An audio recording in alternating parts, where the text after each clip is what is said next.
Hello, hello, hello.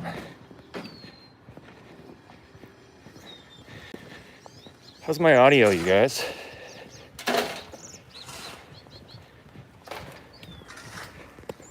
How's my audio, everyone? How's my audio?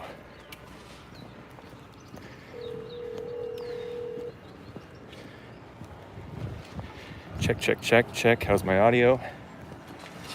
Howdy.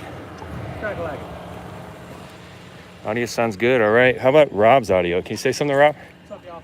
How's Rob sound on that? I'm using two mics today. Can you hear me? Good, good. All right, right on. Thank you. I was even yelling. So which house is the judge's house? The white one? Yeah, the white Oh, one. not the orange one? Yeah, the racist one. Oh, okay. Neighbor's gonna let me park over here. It's gonna take a little bit of maneuvering, but I'm gonna do it. Nice. The cops have been I messing asked with the her. police over there. I said, did they give you permission to park here? I'd like to know, And he said, yes. In fact, they came out and asked me, us to park here. So they're backed into a residence, and I'm gonna park right over there. A resident said I could park there. So I just gotta maneuver my MAGA monster. There's the mega monster there. I know it isn't, honey. It's not gonna be, but don't worry. Come on out, join us. So you guys, for those of you that chime in right now, if you read the description, this is a Ammon Bundy protest and rally for political reasons in Boise, Idaho. Ammon Bundy, if you don't know, is around with the Bundy family from about 2014 on. They started protesting against Bureau of Land Management and their rights to freely graze cattle on public lands. Bureau of Land Management tried to shut down public lands from that. That's been consistent in that area of the country, Utah, Idaho, for about 150 years or more. Families going back generations were involved in that. They had a standoff with the Bureau of Land Management in 2014. 2016, their family and other people, including militia members, took over the Malheur Federal Wildlife Refuge building. There was a standoff. One member of the party was killed by the police. A couple weeks ago, here in Boise, Ammon Bundy had a court date for a public trial he was charged with trespassing on a federal court about a year or last year. His jury trial was scheduled to start last month on Monday, I think it might have been the 15th. He showed up to the court, and the court demanded that he put a mask on in order to be given admission to the building. He denied that request or that demand, and they would not let him enter the building. Shortly after that, the judge signed a warrant for his arrest. The officers came out and arrested him outside the building, and I'm sorry, another man as well. I don't remember the name of the second man. They arrested him for failure to appear. So today, they're having a political rally. This is the judge, I believe, signed the warrant's house. The judge's house that signed the warrant for his arrest that day. And there's a quick political rally here for a little while at the judge's home, and then they're going to move to the courthouse and have a rally outside there. The flyer to this event can be found. I hope I tweeted it. Someone, if you are in my Discord and you can see that flyer, if I haven't tweeted it, can you send it out on different platforms and let people know? Apparently the Constitution, I believe, of Idaho, if I'm not incorrect, says that courts shall remain open. So they're claiming that an unconstitutional mask mandate and therefore subsequent arrest was unlawful. So let's see here. I've kind of enjoyed watching the Bundys over the last 6-7 years and the related events around them, because they're standing up to centralization of federal power in America, over growth and overreach of government. And so I found it pretty interesting to watch. This is the MAGA monster. This lady is apparently at these kind of events often with her RV. Cops have spoken with her several times. trying to see if she's been parking in people's areas of their homes where they don't want her to. She claims they've been given permission. She had to move her van several times, or her RV. You'll see it. This lady up here is protesting. Looks like her sign said, "Harvest is great, laborers are few." Hi, how you doing, ladies? I'm blessed, no complaints. How are you? Pretty good. I'm an anonymous live streamer out of the Pacific Northwest. Mostly what I film is Antifa and their riots and their attacks. Oh, they hate me. Yeah, I've managed to stay anonymous and undoxed for about a year, so Oh, that's is that great. why you wear the mask? That's why I wear the mask. Oh, okay. Because other people will film and they'll go on the internet, and so they'll dox me. I'm the name and I'm the damn Giffville. Hi, Altifa. So you're I'm still alive, and I came back from Capitol on January the 6th, and they're not. you got a little lipstick on your teeth there. So I'm not too informed on all the details of all the Ammon history, but you said you're an Ammon family member? Oh, no. Oh. I've been with Ammon Bundy since day. Oh, you've just been involved in all this for a while. Yeah, no, Okay. I videotape everything. All right. And man, what does your sign say here? Harvest is Okay. great. Well, this is the one pertaining to the judge. How can there be justice? The courts are violating our rights. Okay. Yeah. And then this is actually the more important one, which is harvest is great, laborers are few. Harvest is great, laborers are few. Yeah, that's a biblical term that, It's out of the New Testament, isn't it? yeah, it's, yeah, I believe it is. That a lot of times there's not enough people to actually go out and witness for Jesus. So, All right. yeah. Okay. That's the one I decided to hold up for now. And what brings you out here today? Specifically, you, what motivated you to come out and stand in front of the judge's house with a sign? Well, it's been a really long string of events. So it started last year when the shutdown happened, and they shut down the churches. And God really put it on my heart that I was to attend an in-person Resurrection Day service. And so I'd really been praying about it, and a few days before Easter, I saw this little clickbait on my Yahoo search, and it said, "Local Idahoan looking for venue for 1,000 people for Easter service." And so I normally don't click on clickbait, but I checked it out. And of course, it was all about how dare we endanger lives and, all of this stuff. And I'm just like, give me a name. Who is this person? Well, then it turned out to be Ammon Bundy. And then I went, oh my gosh, that guy. I heard the name, I'm not very politically active there, So I just knew the name. And so I'm like, oh, I don't know if I want to go to an Easter service, with Ammon Bundy involved. But anyways, I went to one of the meetings and I saw him speak in person. And pretty much as soon as I heard him speak, I saw his mannerisms, I heard what he had to say, I realized every single thing I heard from the media was wrong. Yeah. It was a complete lie. There was no way that man that I was watching did any of the things that they said. And so I attended Easter service there. It was awesome. Diego Rodriguez did the preaching, and it was a great service.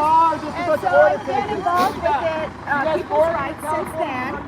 Well, then I got fired in August because God told me not to wear a mask.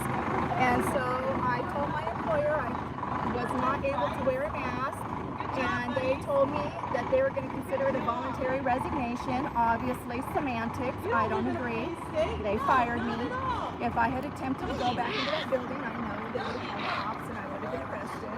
Yeah. So it was not voluntary. They fired me for not wearing a mask. And so anyways, about the time I thought, well, gosh, I better find a job. I'm going to run out of money soon. Then my mom got sick. And so I said, okay, well, I don't know how I'm going to make it, but... Let me ask you one more question real quick. You said that God told you not to wear a mask. What do you mean by that? Well, I prayed because I saw it coming. So I was actually put on an unpaid leave of absence in July. And I prayed for a full month asking God if it was okay for me to put that mask on to save my job. And he told me no. Yeah. And so I understand that some people have a piece that they ask God, and God told them they could wear a mask, and that is between them and God. All right. I'm not God. I can't make that decision. All I know is he told me not to wear one.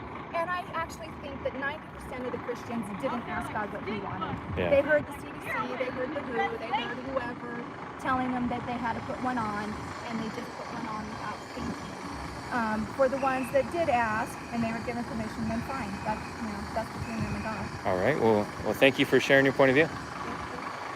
So I want to touch on super chats here real fast. I just got 2 $100 super chats from Ghost Medic.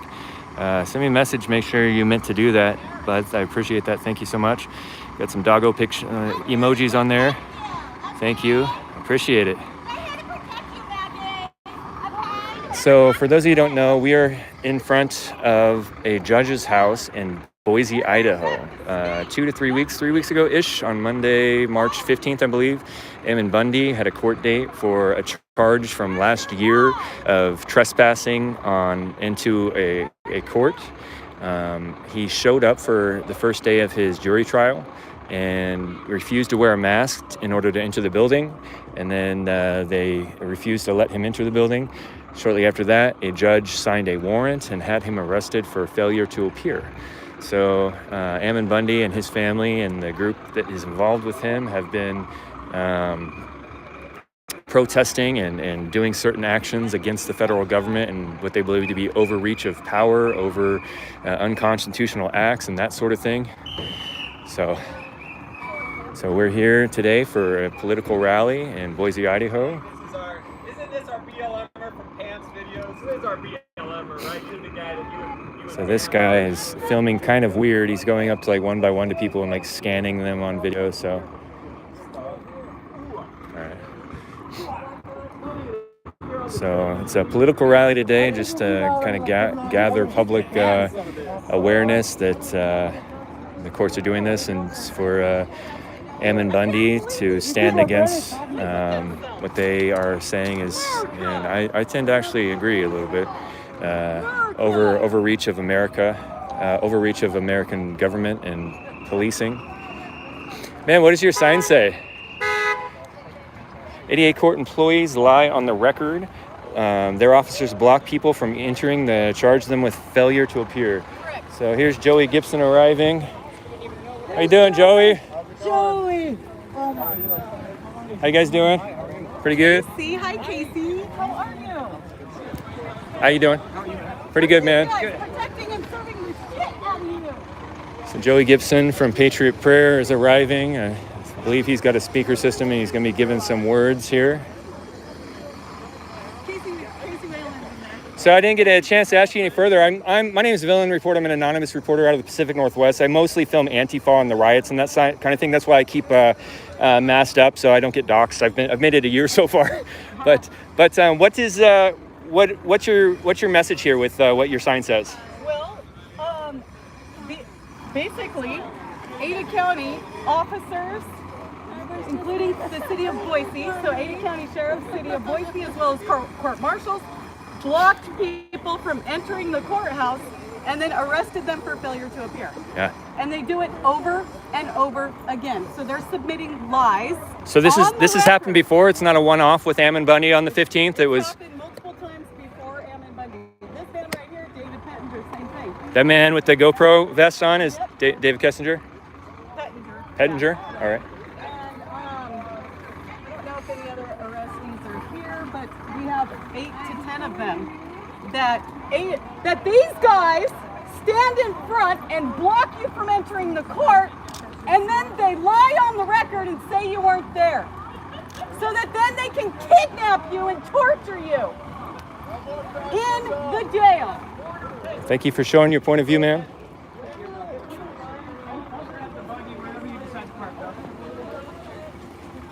Hi, miss. Hi, I'm an anonymous reporter out of the Pacific Northwest. I normally film Antifa and that kind of stuff, but I film like conservative political rallies too. Did you make this sign here? Yeah, I did. Well, can you describe it to me for us? Okay, well, Judge Manweiler has been destroying the Constitution by blocking people from entering the court so that they don't have their Section 1, Section 18 in the Constitution right to be seen in court. And so I'm just showing here how torching the Constitution, and what he's doing is supporting communism, because if you have to have a mask to go in court, that makes it so that your body belongs to the government instead of belonging to yourself, because they're taking ownership by saying that you have to wear a medical device over your face. And so this represents the communism that he's standing for by destroying our freedoms. And then this is the Statue of Liberty that shows the heart of a true American are full of sorrow because of what he's been doing, and we won't stand for it anymore. All right. Well, thank you for describing that to me. It looks like you've got some skill there from character art. Yeah, well, working on it. All right. Well, thank you. I saw a doggo. Hey, how you doing? Can I pet your dog? What's his name? Lily. Lily? Oh my goodness, this is a beautiful boxer. Is it all boxer? Oh, I'm a videographer, live streamer from the Pacific Northwest, and I'm also a dog obsessed person. So gotta get the dog pets whenever I can. Good dog. That's a beautiful dog. Yeah. Ooh, they're getting extra. What does your sign say? U.S. Code Title 18 and 242, deprivation of rights protected by the Constitution when acting under Justice Idaho Constitution Article 1, Section 18, justice to be freely and speedily administered without denial, delay, or prejudice. We stand with Idahoans. That's the code that they broke, and this is that's the Constitution that they broke. Okay. Oh, look at this. Oh my God. All right. And so, are you here basically in support for Ammon, or I'm just learning that this is happening to several people here in the area. Yeah, it's not just him. We're standing for his rights to be a All right. denying someone access to say they are Yeah. he was denied entry because he was failing to wear a mask. Interesting. And then they had a warrant out for his arrest as he was standing outside of the courthouse. Yeah, I saw the video. It disturbed me a little bit that he was trying to go in there and then immediately arrested. That was a pretty fast warrant process. Are you, I don't want to put you in danger. Are you part of one group? Or did you guys travel from all over? Where's your clown shoes? So here we are. Use the power right here. Do you know the judge's name? Judge do not. M. It's got it written up there. Can I see the other side of your sign again? What's the judge's name? Judge Manweiler? Manweiler? So this is Judge Manweiler's place in Boise, Idaho. As far as I understand, he's the one that signed the warrant and rapidly had Ammon Bundy arrested, I believe, last month on the 15th for failure to appear. He was standing outside the court trying to enter the court building, but the court has a policy that masks must be wear. For his personal beliefs, Ammon refused to wear a mask. So they quickly had him arrested. Joey Gibson of Patriot Prayer from Pacific Northwest. That you're protecting. We cannot stand down anymore. Oh, look at Audrey. Can't stand down anymore. There's 1, 2, 3, 4, 5, 6, 7, 8, 9, 10, 11, 12, 13, 14, 15, 16, 17, 18, 19, 20, 21. There's 21-ish cops that I can see here. Waiting to enter the area for the event to start. I saw at least 4 or 5 motorcycle cops, but I don't see any motorcycles here. There was a SWAT tank parked by the gas station around the street, and at least half a dozen cop cars. So I assume there's much more cops than this at any location. So I'm gonna step away for a second and interact with the chat for just a moment, answer some questions if I can. And there's another doggo I got to pet. What's your dog's name? Luna. Luna? Is it a Pomeranian? Yeah. She's a fluffy, like a curly-haired Pomeranian in some spots, huh? Hey, Luna. she's a very docile pup, huh? That's a cute pupper. Thanks. 2 pups so far. All right, so I'm gonna stand here in the shade for a minute and just film from a distance while I look at the screen for a second. I didn't see, did Ghostmed, did you respond? I just wanna make sure that you meant to sit on chat. Just send me a message later on, I think you interact with me on Twitter usually. Just make sure you meant to send both of those. So, All right, I'm looking at the chat now if anybody has any questions or wants some information that I can possibly try to give. And thank you so much for the super chats. Well, if you're wearing a mask right now, you're outside. Thanks, Snooks. So what? You see everyone else with a mask? Are there anybody in this chat that's on my Discord right now?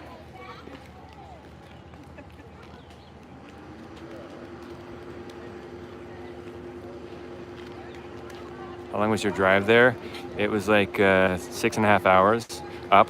Can you go into the Discord chat and find the flyer for this event and post it up? If you can, post it on my, I don't think you can post it on my Facebook, but you can post it on Twitter for me, if you would. Just tag me on it. Kathy Richardson sends $5 super chat. Thanks, Phil. Thank you, Kathy. Appreciate that.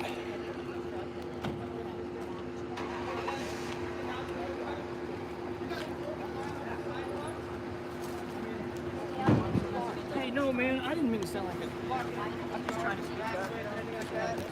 You're not wearing your mask properly. But as far as the sidewalks and roads, you guys are really fine as far as that. But make sure you're not getting into people's yards because we don't want to. Yeah, we actually respect property rights, and we know the difference between public and private property. Unlike you guys, who arrest people for trespassing on public property. No, I just want to make sure I figured you guys knew, but I Well, just. we know that you'll enforce any order if irrelevant of the law. Am I right? Nope. Oh, can I get an amen? Amen. Can I get an amen? Amen. We are order followers. Can I get an We amen? follow orders. We don't care about the law. We have a So just a little bit of housekeeping here real quick. Some people are asking about the Discord. I shut down a lot of my platforms back in January just because I got overwhelmed by everything after the DC event. I am slowly building things back up more securely, and I shut my Discord down to a small group of people that I had interacted with a lot. Several of them I had met in person. Eventually I will open the Discord back up once I get it all structured the way I'd like to. But for now, it's a closed Discord. So eventually I'll put notifications out on my different platforms. If you didn't see, I opened up a new Facebook page today, Villain Report. So there's a link to that on Twitter. You can go find that and like and follow on that. That'll help me out.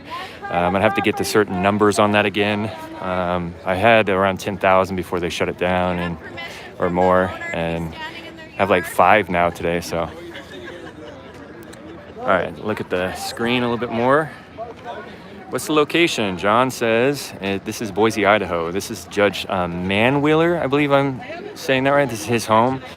People come out to protest against him at his own home because he's been signing, apparently, more than just for Ammon Bundy, but he's been signing warrants and arresting people for failure to appear to court when they do show up to court but refuse to wear a mask, and they're denied entry for wearing a mask, and then they're quickly arrested for failure to appear.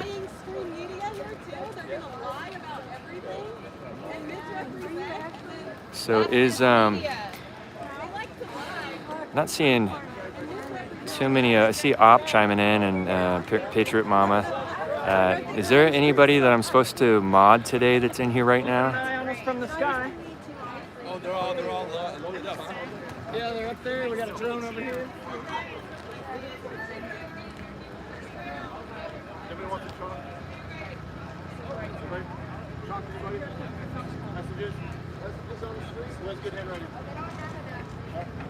Snook, can you send me? I recognize your name in here. Can you send me an email to thevillainreport@gmail.com and just kind of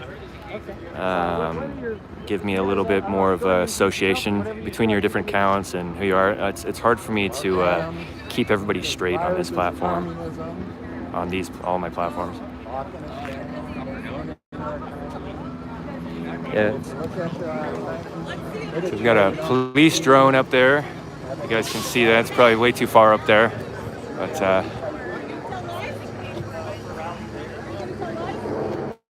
we got looks like a military or police helicopter up there.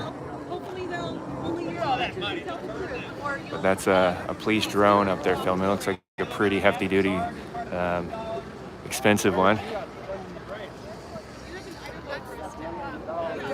Yes, I will, Dylan. Thanks, Snooks22. I'll check that email today and try to sort that out.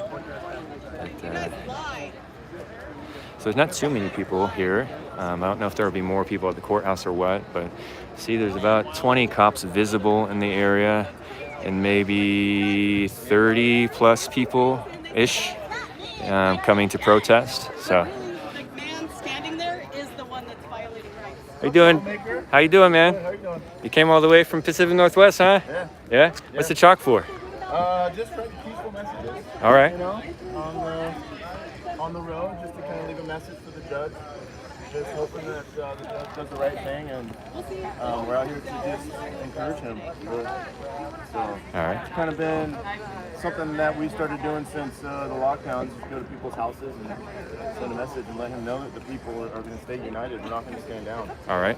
So for those of you who don't know, this is Joey Gibson of Patriot Prayer. He's also associated with another group that they rally with a lot of times. That's People's Rights. I believe we went to an event. I think my stream was taken down, but in Oregon at the, what was that? The health inspector's house, or for the gyms down in Salem? Oh, yeah.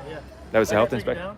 I think so, yeah. Somebody spoke against the YouTube authorities on the perspective of COVID, so they took the stream down, so yeah. Thanks, man. Thanks for being here, Joey. Look at Doggo.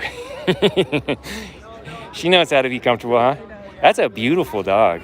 Is it over, like, from overseas? I haven't seen that exact pattern, like a darker brindle on a boxer. I got her from a breeder in LeGrand.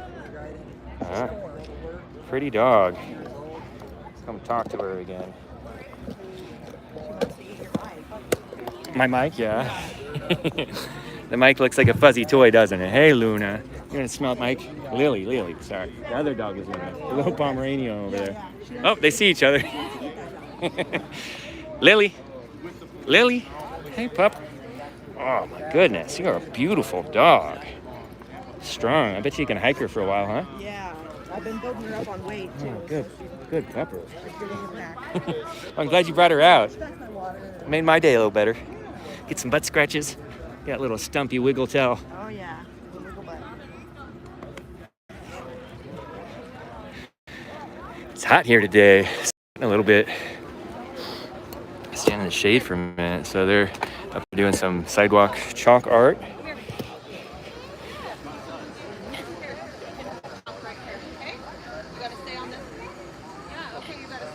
Or have moderator. Okay, I got you moderated. So just since I don't think I've talked about it for a while, just for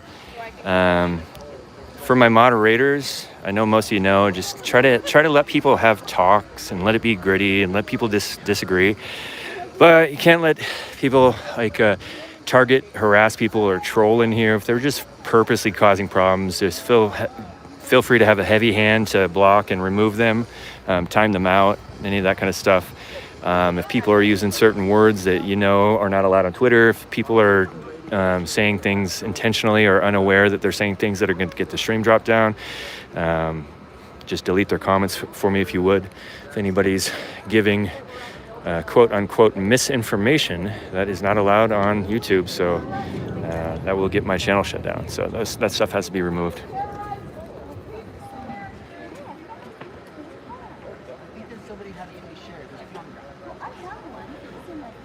Right on the side on the sidewalk in front of your house. Well, they're actually right on the road. So, but anyways, you take their chalk away. You need slow mode on. Who said that? Ghost of my soul said you need slow mode on. I don't know how to do that. Yeah, maybe I'll look into it later. There's a lot of mods in here right now though, so it doesn't look like it's going too fast. Let me know if I'm wrong though.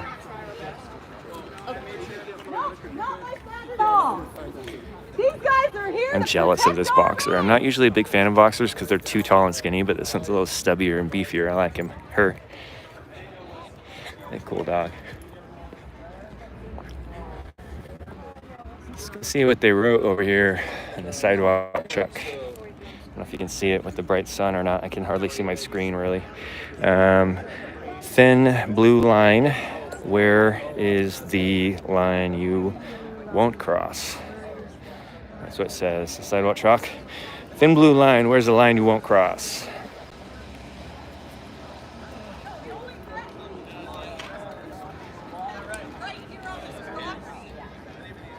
trespassing signs.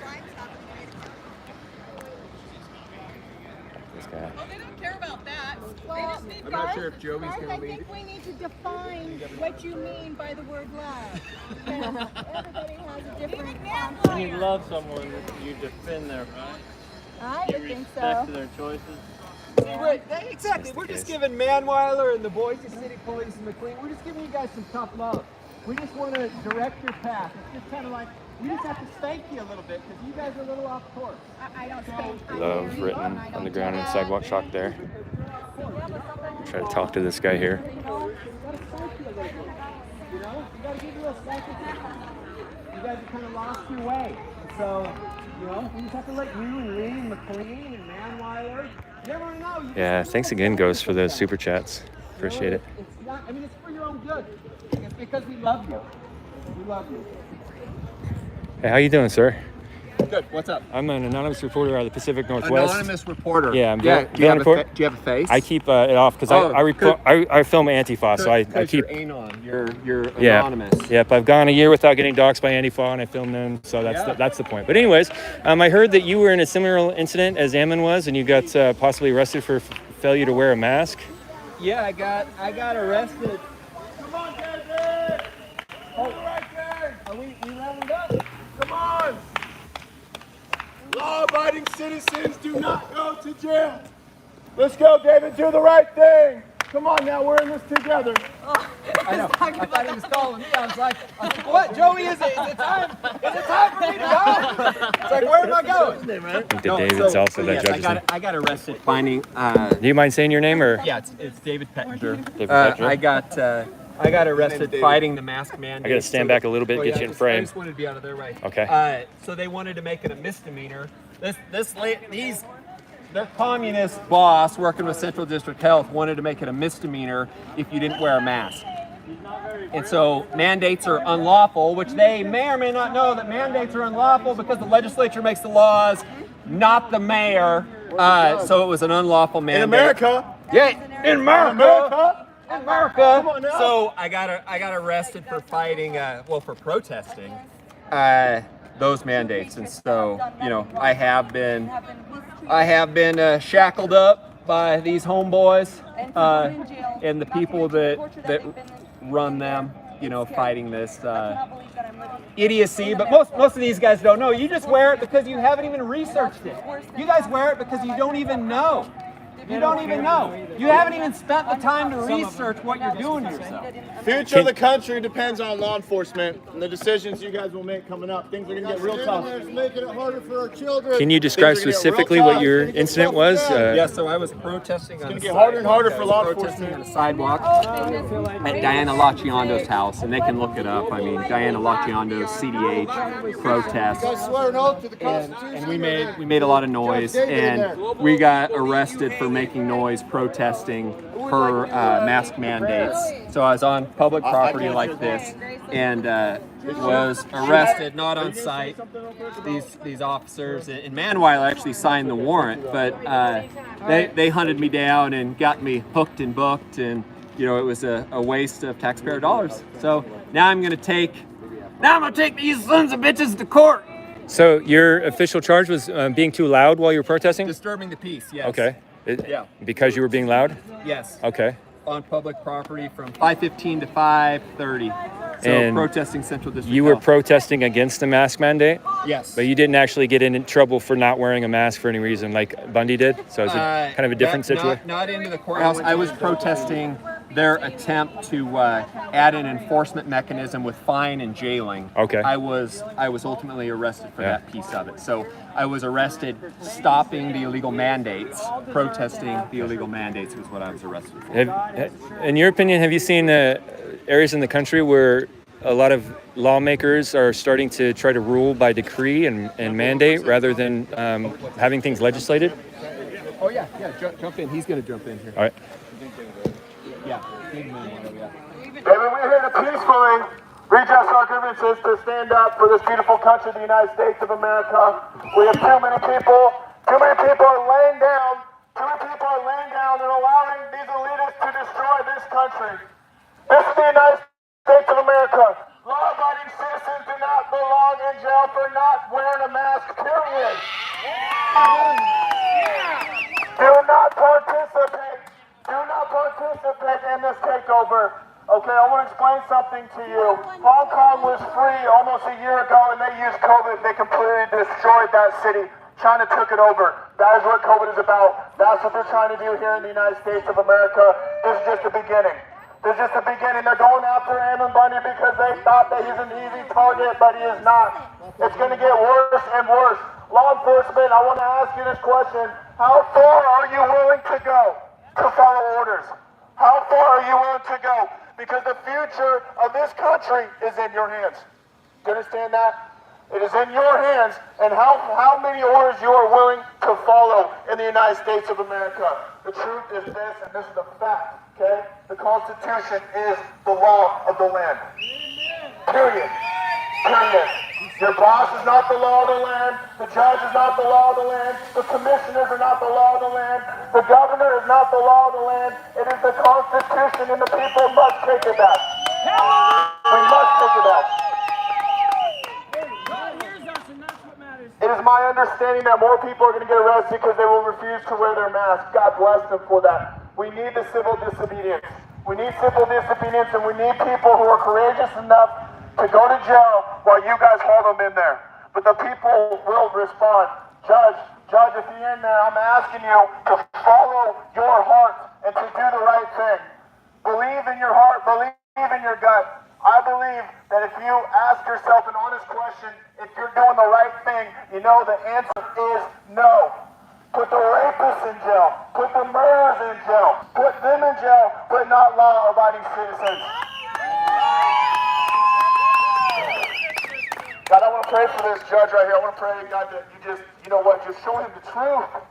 Just show him the truth. Let him feel the Holy Spirit. God, help him to do the right thing. God, I know that today it is very difficult to do the right thing, especially if you're in a position of power, especially if you're in law enforcement, but it's going to take courage. God, give him the courage to do the right thing. Come on, in the name of Jesus Christ, God, I'm asking you to give this judge the courage to do the right thing. I believe in him. I believe in him. I believe in Boise. I believe in Idaho. God, I'm asking you to lift up all the believers to get up out of the church and into the streets and to stand for freedom in the name of Jesus Christ. Amen.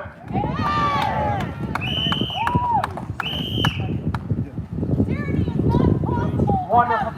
Thank you so much, Joey. I want to give some gratitude to all the people that have come from other locations to spread the love, God's love, because it takes all of us, all nations, all cities, all parts of this world. And I just want to share something, some wisdom that has come from God through my friends to show me the truth in this. The main intention for me was to pray. I know a lot of us are doing the same. And if we could just adopt something that my friend has shown me, it's called kneeling for their child. And we all have an inner child that is trying to do things right, whether we're following orders or not. And that child sometimes gets out of hand. And God asks us to be forgiving. God asks us to be loving and trust that the justice is His. So can we all kneel for Mr. Manweiler's child and do a silent prayer? Just completely silent. Are you guys open to that? Thank you so much.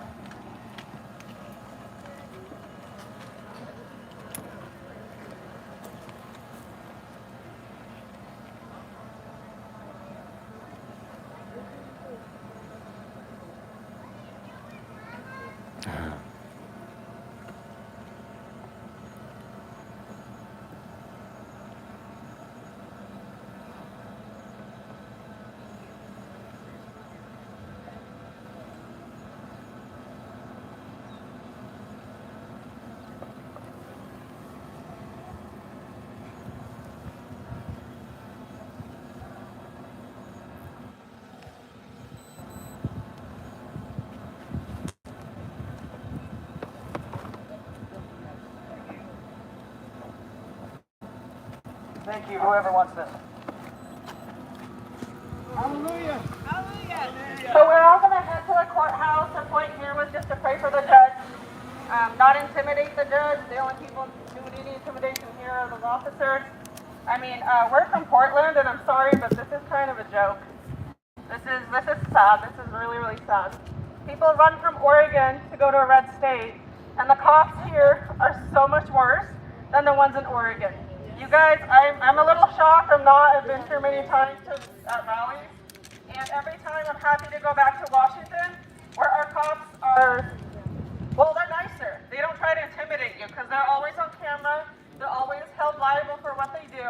They don't just run around and do judges' orders, because even judges are held accountable in our state, not in Idaho apparently.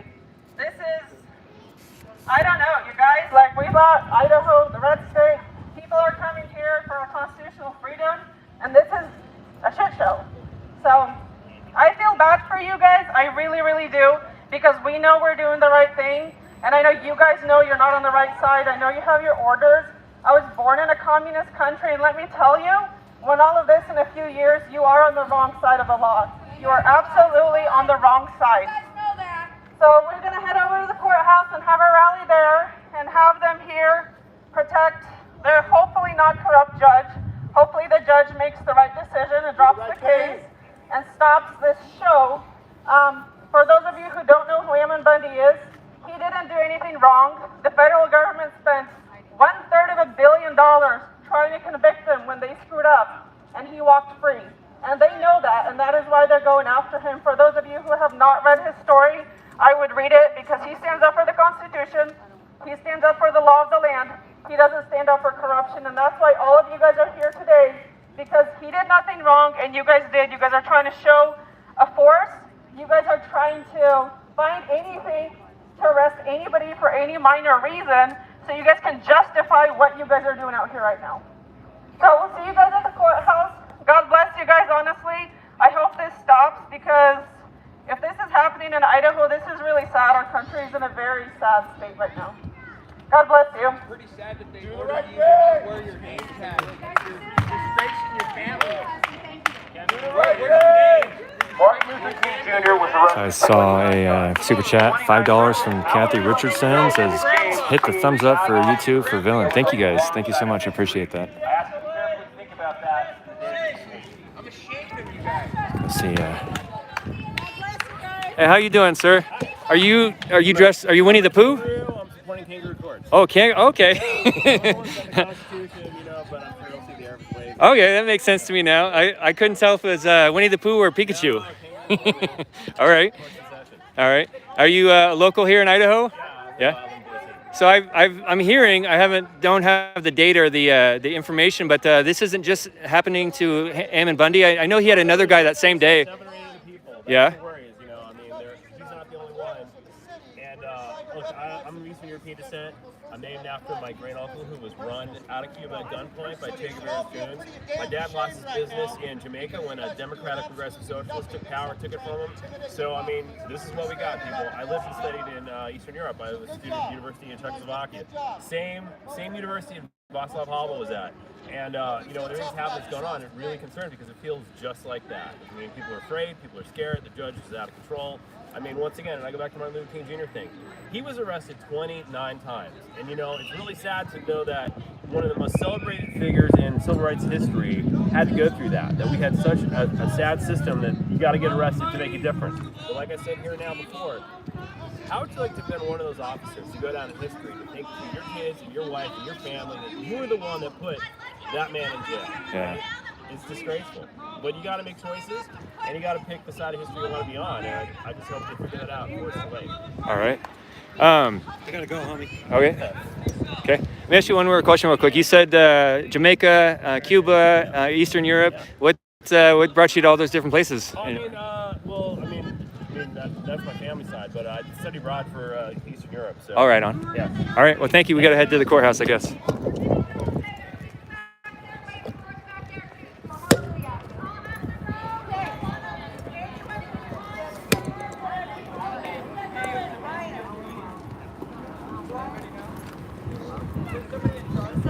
Thank you guys for protecting us from him. We needed that. There's a lady here with a Proud Boy shirt on. I didn't think I thought the Proud Boys had a rule that only their male members were allowed to wear their uniforms.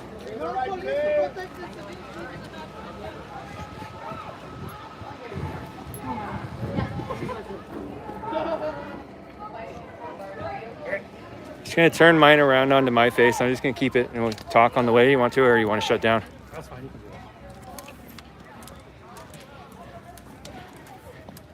that. All right, guys. That's the end of this event here at the house. Everybody's getting ready to move to the courthouse, where they're gonna have a protest there. Not gonna follow the cops. That's not a good idea.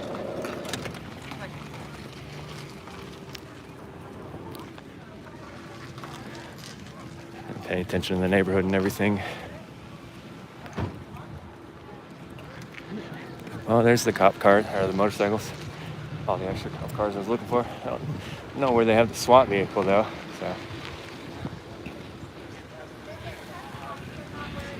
So once I get in the car, I can see the screen. The sun's pretty bright and glaring right now, so we'll wait just a moment till I get in the car and I can interact with you guys. So if you did not hear yet, I'm in Boise, Idaho, on March 15th, I believe. Ammon Bundy had a court date in Boise for charges of, what's it called? Criminal trespassing on a courthouse from last year. And he showed up for his court date, but he refused to wear a mask. And so they denied him entry to the building. Shortly after that, the judge ordered a, I'll turn the front mic off real quick. The judge ordered a, I'm with Rob, Common Sense Conservative today. Hey, what's up, guys? Judge ordered signed a warrant real quick and had him arrested outside of the courthouse for failure to appear. Do you know, is he in jail right now? No, he'll be speaking today. Oh, he's going to be at the courthouse? Okay, I was wondering why he wasn't here. But so we're headed to the courthouse now after a small protest of about 30 people or so in front of the judge's house who signed the order for the arrest. Apparently he's done that to seven other people here, from what I've heard. Crash and Burn 5150 says, "What's up, Robert?" What's up? Kicked off of YouTube for a little while anyway.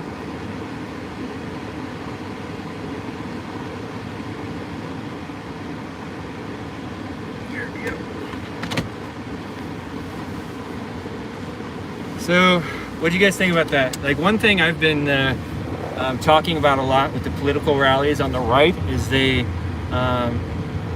don't usually tend to have a single focus, and I think that divides people from coming to their events. They'll often, like for instance today, it was a protest about Ammon Bundy being arrested, but it was also a protest that was related to why he was arrested, about not against mask mandates. And then it was also a religious expression event for Christianity and prayer. And I'm not saying that any of those is wrong or bad or good or any of that, but I'm saying that the lack of unity or clarity in one kind of focus and one kind of one topic for an event, I think that causes a lot of people to come out. Because what if you have a religious and a mask and a anti-police event? There's going to be people that aren't anti-police that won't come. There's going to be people that aren't religious that won't come, or vice versa. I know a lot of people are against the federal overreach, but they're also not really fans of public prayer, or maybe they're not even religious, or maybe they're a different religion. And while they may have come out to protest what they see as overreach of the government, they're probably not going to come out and be part of a prayer that they don't personally take part in their life. So it seems like there's too many. They say too many cooks in the kitchen, but it's not really cooks. It's just too many ingredients for pancakes. Yeah, too many ingredients for pancakes, Rob says. There's Robbo over there driving.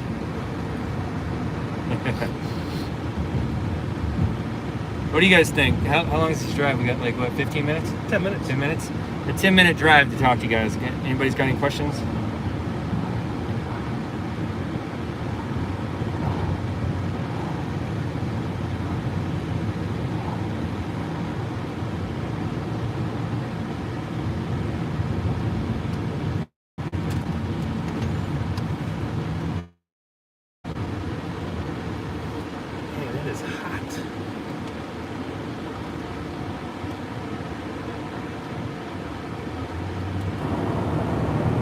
says the right does not know how to protest. True story. Susan Solomon asked, Villain, why are you wearing the mask in the car? Because I had the camera pointed at my face, Susan, and I'm anonymous. I didn't mean that to sound snarky, but it's why.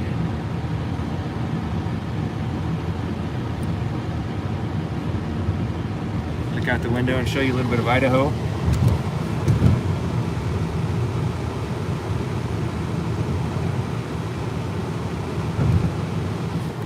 I haven't been here. It's the high desert is what Idaho is. Big flat area around some mountains on the Kind Grinds asked Robert why he got kicked off. That's a real shame. Medical misinformation. I did a live about I was covering an event that was happening at the Clark County courthouse, and prosecution, you know, like political prosecution. It was about that whole deal that happened at Legacy, where the medical kidnapping. And in that video, I was talking about how I make sure you're framing things in quotes and not expressing opinions, because I don't want this also to get shut down for the same event. I was talking about how I supported people getting immunized with certain things, and supported choice on the matter as well. And they didn't like that. They said that I was preaching against CDC guidelines. So, and it was awesome because it was the first time ever that I appealed a video getting taken down, and I got a response within 15 minutes. Usually it takes a day or two where they actually, like, you know, review it. But no, this was almost instantly. It was, I put in my appeal, and I got it, like, next time I picked up my phone, I had an email saying that my appeal was rejected, and if I do more, my channel will be completely erased. That's 2 strikes in 3 weeks. 2 strikes in 3 weeks over a lie. They're over lies. I mean, they said the first one, I was, the video they took down, they said I was harassing and bullying, and that wasn't true at all. It was just a video that people didn't like. And then this one here said medical misinformation, and I honestly said what the CDC has said. So that's, you know, fake news. It sucks. That is why Rob got a strike. So Lisa Jean Williams sends a $5 super chat. Thank you, Lisa. Lisa Jean. In my opinion, or gentle warrior, much respect from California. I think that's what that says. Thank you. Appreciate that. And then Sarah Skilling sends $50 super chat. Thank you for being out there, Villain, from an Idahoan. Thank you. We've got Idaho's watching. Thank you. All the way from Idaho.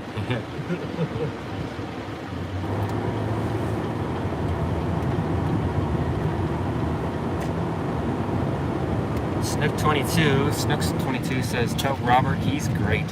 Villain. Aw, thanks, guys. You know, I figured Villain needed some more views, so, you know, I'll stream on Facebook today, and you guys can all watch Villain and, you know, support him today. I'm not greedy for the next 2 weeks. I'm greedy. Yes, he is. Yes, he is. Bruce Valanche says Idaho is still free. Well, depends on your county. It really depends on the county in this state. Boise city limits in Ada County is not. It's Portland 10 years ago. That's what this is. As soon as you get out of this county, yeah, you're pretty correct on that. But it's that blue dot in a red state. Really? If you guys aren't from Portland and you've only seen it on TV and stuff, Portland was actually an awesome place up to about 15 years ago. Yeah, 15. I would say it was already getting kind of scummy, like 10 years ago. Yeah. But yeah, it was like 15 years ago. Portland was an awesome place, really fun. Everybody got along with everybody. You could hang out like pretty much anybody you ran into out in public. You could hang out with them. Now it's people pretty much want to know what you believe and who you are before they say, like, even hello. True story.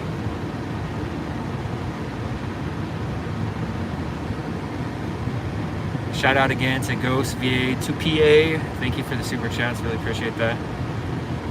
Wolf sends a super chat, $5 super chat. You got the least one from Illinois. You got at least one from Illinois as often as possible, but always seen live or after live. Thanks, man. I appreciate that, Wolf. I should get a little map and hang it on my wall and put a pin on all my viewers where they say. I've got a bunch of people from Australia and New Zealand actually watch me. There's people from Eastern Europe that watch me pretty regularly. It's fun. Got somebody we got Levi from Bozeman. Pretty blue, but not the way the other states are. Don't wear a mask anywhere with no trouble. Gallatin County represent. West Yellowstone, 3 years. Woohoo! I miss Montana. I want to go back so bad. Faith says she had to mod herself. What does that mean? I don't know, it's weird.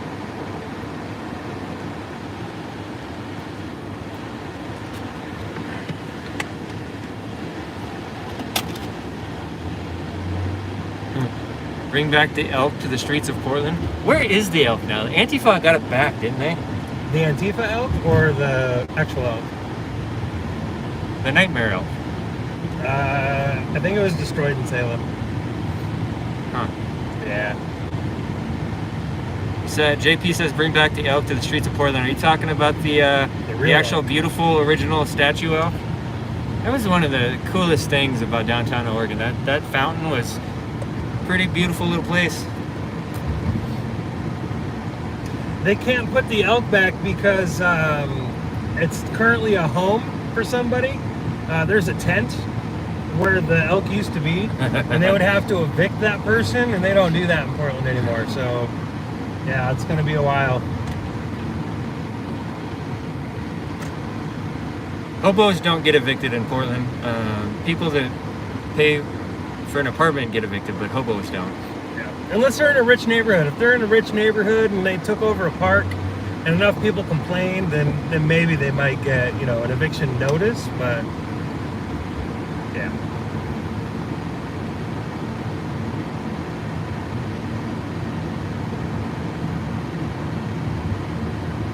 Can you imagine how quickly this sign up here on this stadium would go down if it was in Portland? Zion's Bank. That would last about 10 seconds in Portland, Oregon. So this is the ISMI, Idaho Sports Medicine Institute. Really boring name for a... When did they start naming states after corporations rather than after people? Or the city? Like, remember when the Moda Center used to be the Rose Garden? Yep. And the Timber Stadium, what is it called now? PG Park? Or was it? Yep, PG Park. I think it's always been that, though.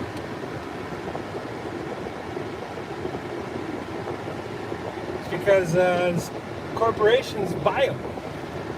The cities can't afford them anymore because nobody goes and watches them anymore.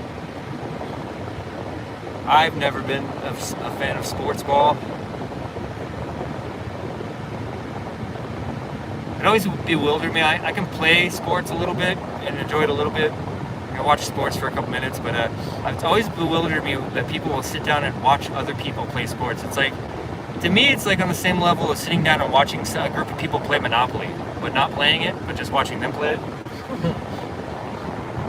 That's why I'm with baseball. I like playing baseball, but man, watching baseball just puts me to sleep. It's a PGE Park downtown. I think they just call it the Timber Stadium now. It's probably still officially a PGE Park, but I don't know. You got to be politically correct. It's got to be Timbers,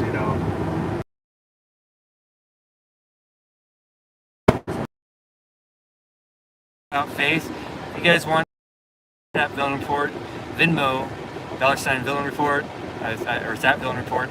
PayPal is thevillainreport@gmail.com. You can follow me at Twitter at Villain Report. You can find me on Facebook now. My page is Villain Report. I just opened a new one up today. I'm on Parler at Villain Report. Everything else I don't really use too much right now. If you do like what you see, go ahead and subscribe and like and follow me here on YouTube. It helps me out a lot. Good Lord Jesus, there's a lot of beautiful women in healthy shape in Boise. conservative country style kind of areas don't have very many out of shape people.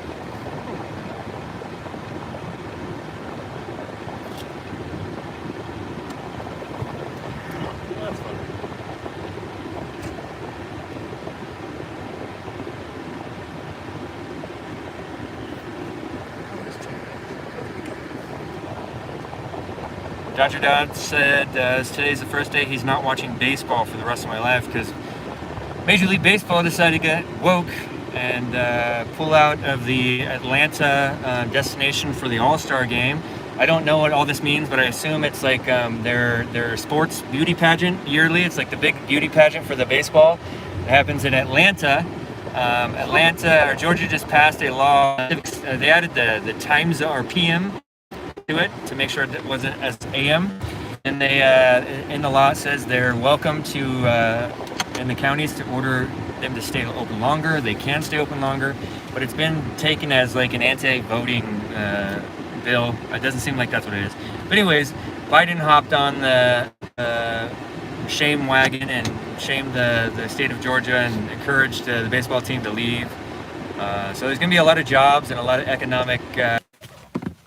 The big baseball game is not going to be in Atlanta, Georgia, apparently.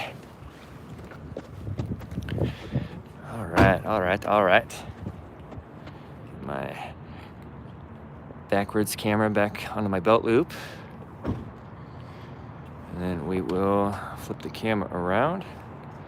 We are in, is this downtown Boise? So we're in downtown Boise, Idaho. Walking over to the courthouse. I think it's called the Ada County Courthouse, if I'm right. Ada. I was teasing one of the people on my Discord last night, I believe, because she was talking about some. It's almost like somebody's saying Illinois. If you just go to Louisville, Kentucky, no matter how you say it, you can say it they won't let you say it right. Even if you said it right, you're not a local. You can't say out a word. It's Louisville. Louisville.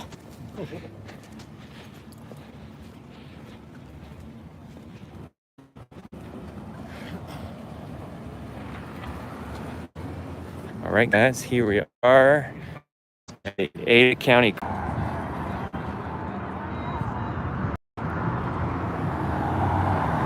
So it looks like the stream went down there for a second. How's the stream looking, guys? I don't know what the cell service is right here at this part. It's very sporadic throughout Idaho or Boise. Some parts I get like 20.02 megabytes a second on my stuff, and other parts I get like 40 megabytes a second. It's good. Thanks, Proud American. There's Joey Gibson. Can I see your sign? The government is meant to protect our rights, not oppress them. Thank you. What brings you personally out to this event today? What makes you want to get involved? Because our government is out of control. Thomas Jefferson once said that when the government tyranny, economic freedom, it's that clear. And that part about to come out to support is unacceptable. All right. Well, thank you for your point of view. We'll walk around. I think that is Ammon Bundy right there, possibly. So, hello, how you doing? Good. Yeah, I think that's Ammon Bundy if I recognize him from the pictures.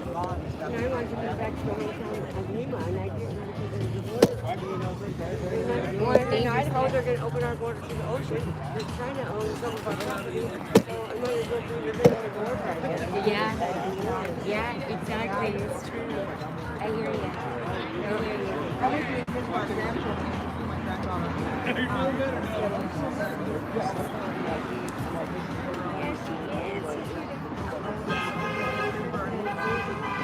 My two grandkids, we got to do this for our children and grandchildren. Well, my one that's 19, will be 19 next month, and I have one that's 23. And they're just kind of like go with the flow with whatever they're told to enjoy day to day. I mean, they're kind of indoctrinated with this reason. So yes, how's my audio doing today of my voice? I got a lapel mic on today. First day I'm trying this for a live stream. So how's that working out? How's my voice sound? You know, I've been high school, whining and crying to the legislatures, and they just don't. They act like they don't get it.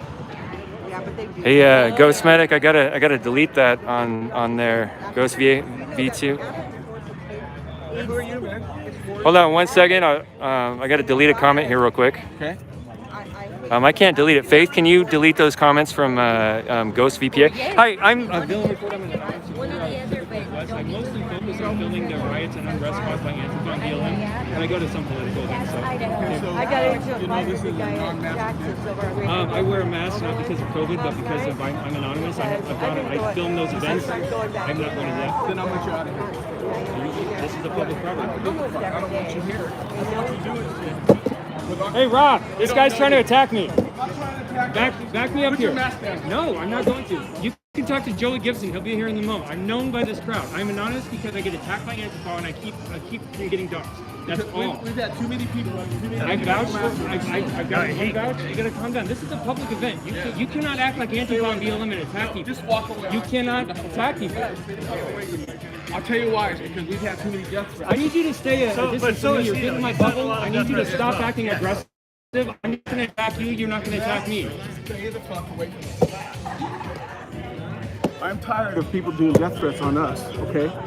I get death threats all the time. That's why I'm wearing this mask. I film Antifa and BLM at their riots. That's why I wear this mask. I've made it a year without getting doxxed. I'm not going to take this mask off because all these cameras will show my face and I will instantly be doxxed. You can look me up on YouTube. I'm Villain Report. Let me know something there. Where do you stand with all this? So I will answer that, but what you're doing is you're doing what Antifa does, and you're making me give a consent to belief before I can just be let to have my liberty. That is what we're out here protesting at. I can believe different than you. You don't know if I believe what you believe or if I believe different, but what you're doing is tyranny. You are being a fascist. You are telling me that I have to consent to your beliefs. You need to stay away from me. Yeah, you do. I'm tired of being threatened. I've been death. I haven't threatened you. You're threatening me. I said I'm tired of being. You're threatening me. You're being a hypocrite. I'm just asking you who you are. I've told you several times. No, I don't.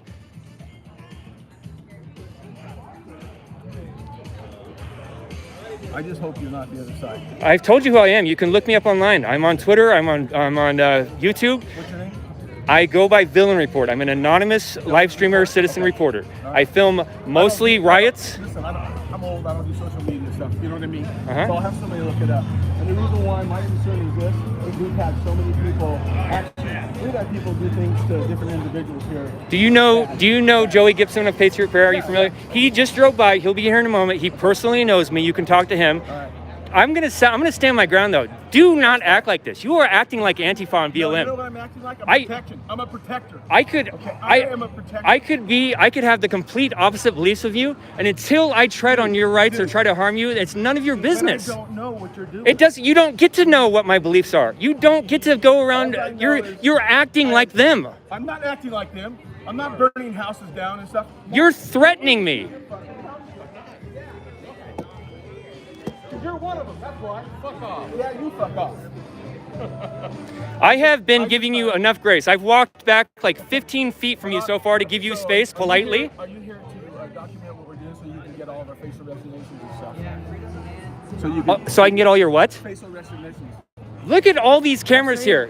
You're concerned with my camera's going to get your face on? If you don't want your face being shown in public, wear a mask or don't go out in public. I don't know you either, and you're trying to intimidate me, and you're trying to be a fascist, and you're trying to tell me what I can and cannot do until I say that I believe what you believe. Stop it. Do you believe what we believe? It doesn't matter. I'm not going to answer that now. That's what I'm saying. It's okay, he can be here. Well, I don't care if he's here. I just want to know who he is, you know? Yeah, he's an independent journalist. You're so emotionally worked up, you're not even listening to me. I've given you several people to back me for who I am. I've told you to talk to Joey when he gets here, but you're still encroaching on my personal space and you're still acting aggressively towards me. Leave me alone. You can believe what you believe. I will believe whatever the hell I want to believe. And until I trample on your rights, it's none of your damn business. It's all my business. No, it's none of your damn business. This is America. This isn't a communist country where I have to make consent. I don't have to make consent to belief statements. Good God. No worries. No, I'm Villain Report. I'm an anonymous streamer out of Pacific Northwest. I mostly focus on streaming the riots and the unrest and the stuff that you probably all know.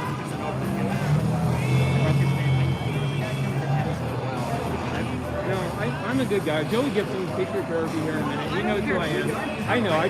There's already, like, when something like that happens, it creates tension, and then more tension happens, and I'm very willing to. The thing is, I don't believe in wearing a mask.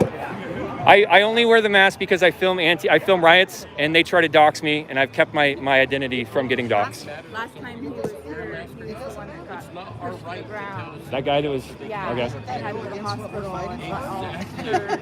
Yeah, I understand. I understand when people are unarmed. I get that, but at the same time, like, there's no point in going to political rallies and fighting for freedoms when you're not going to fight for other people to have them as well. So. He doesn't understand, obviously. Yeah. All right. Well, thank you. Okay. Support your rights. Thank you. I'm Yeah. I'm Audrey. Your name's Audrey? Yeah. I go by Villain Report. I'm streaming on YouTube right now. I'm on Twitter. I've been involved in this since the riots broke out last year in Portland. I started filming it, showing people I've been attacked by Antifa and BLM, and I just try to show what happens at things like this, because the mainstream media either doesn't show it or they skew it and twist it. So people like Rob from Common Sense Conservative over here, he's also from the Pacific Northwest, and he does the same thing. He just tries to get on the ground and show what's actually happening in public. Right. So I'm going to go try to work my way into talking to Ammon. So thank you. Good God, guys.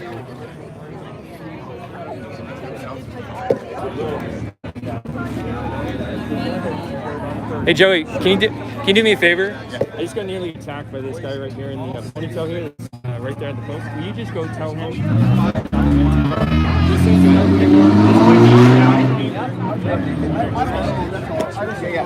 He's good. Yeah, I'm okay. All right. You get him attacked. I'll get to accept my apologies. I don't know who you are, brother. I understand.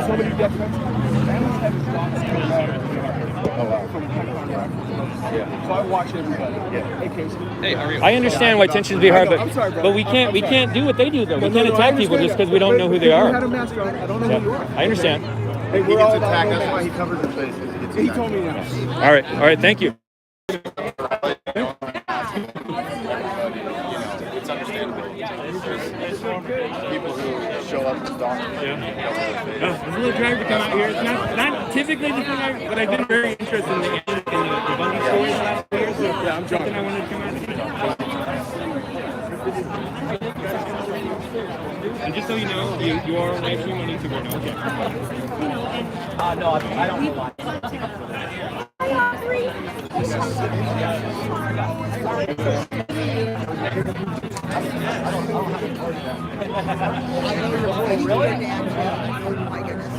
I got you down here from Casey. Awesome. She's so beautiful.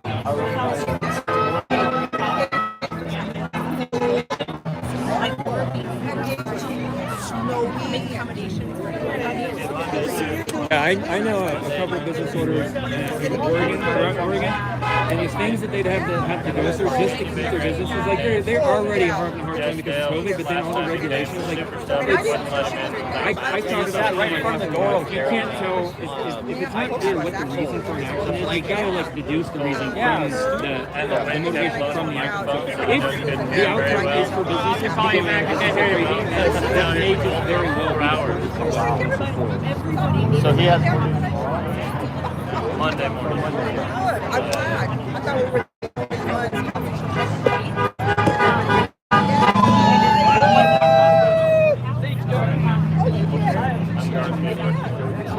Testing 1, 2. Could have been possible for them to do like a video conference. Or, yeah.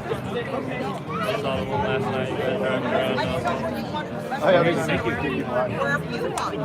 Thank you. Ryan saying something. I'm excited to talk to Bundy here. Speak on a megaphone or something. Yeah, and I was like, what? It's 9 and 10, and he's like, it doesn't matter. He's like, you can't go here, and I was like, I was like, then give me the citation. And he's like, no, give me a warning. I was like, no, just give me the citation because I'm going to keep doing this. Robert McCandle says $20 super chat. Stand up for your rights, buddy. It's he was acting just like Andy. Well, thank you, man. I appreciate that. Got those Yeti generators. I am. Same 1,000. I got 2 of them.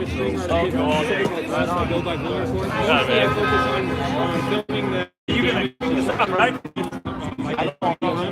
I was told you were following your family's story for a couple of years, and I find it inspiring. I'm supposed to stay unbiased when I do this, but I find it inspiring. Can you just tell my live stream right now? I'm on exactly what you're trying to do today. Hard to put on today that President Trump announced that they were going to release $50 billion of federal funds to states that were in a state of emergency. The governor put the state of Idaho in the state of emergency. We had one confirmed COVID case, whatever that is, right? So he did it to get the money. And then on the 25th, a few days later, Nancy Pelosi and the Senate, Congress, and President Trump announced that they were going to release $2 trillion and for the states that are in extreme need. Well, so Governor Little put the state of Idaho in extreme state of emergency. We had no deaths in 136 COVID cases, right? So there was no need or emergency. Well, that actually put us under martial law. Under our Code 46601, it's an actual martial law. May I interrupt you just for a second? This is like clicking all kinds of connections as you're saying this before. I haven't looked at it this way. Is what you're saying, are you suggesting that these payments from the federal government are to get, it's not necessarily to do what they're saying, to help this situation, but to cause compliance to their rules? Well, that's part of it. So, and then also now, under martial law in Idaho County, it puts all the governing bodies under the government. We're not representing or checks and balances. It literally says that in the actual code.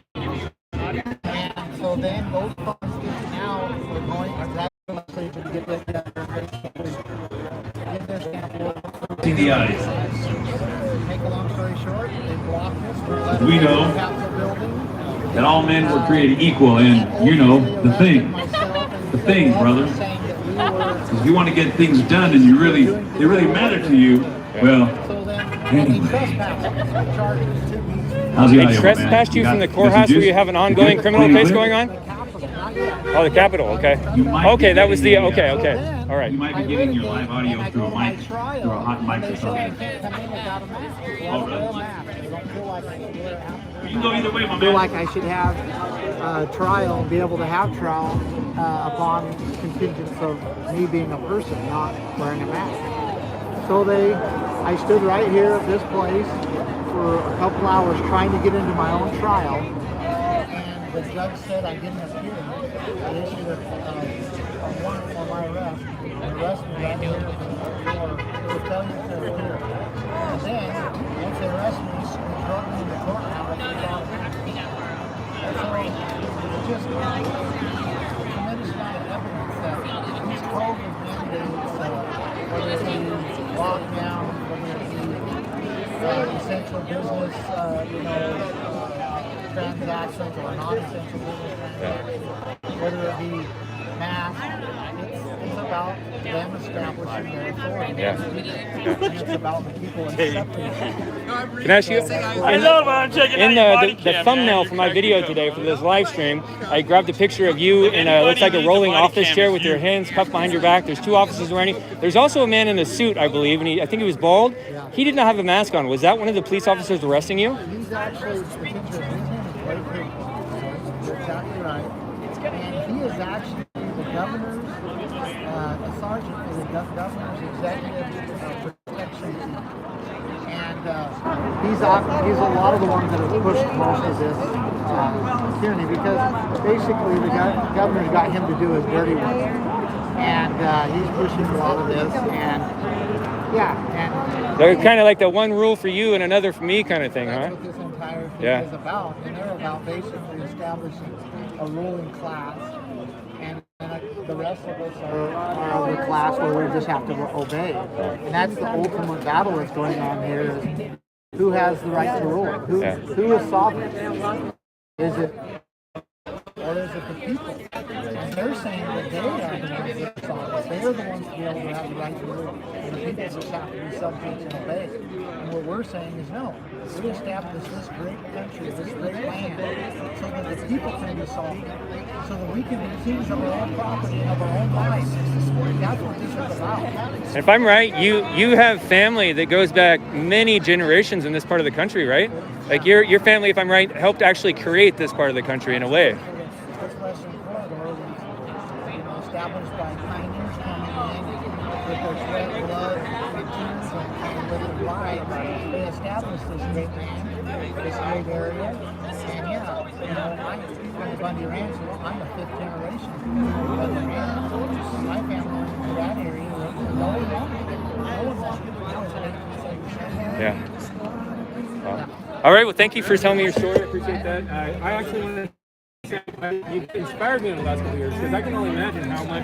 It's like 7 years now that you guys have been in the media spotlight dealing with the government. Like I can only imagine how hard that's been on you and your family. Yeah, today is interesting as well. He comes out with certified language.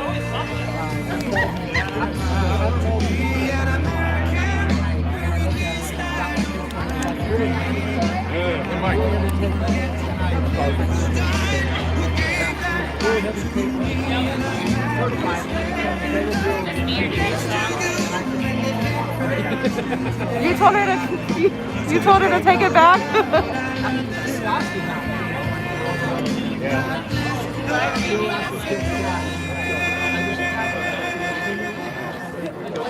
All right, guys, this is Ammon Bundy. Thank you very much for coming. I appreciate you taking the time. Have a good day.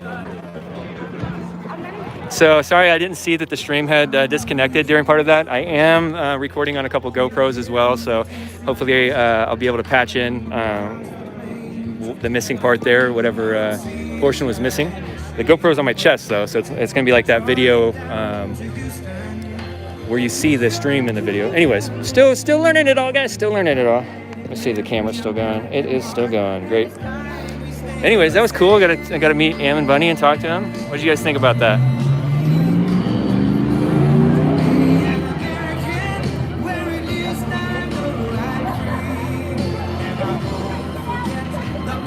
There's Lily again, Lily Doggo.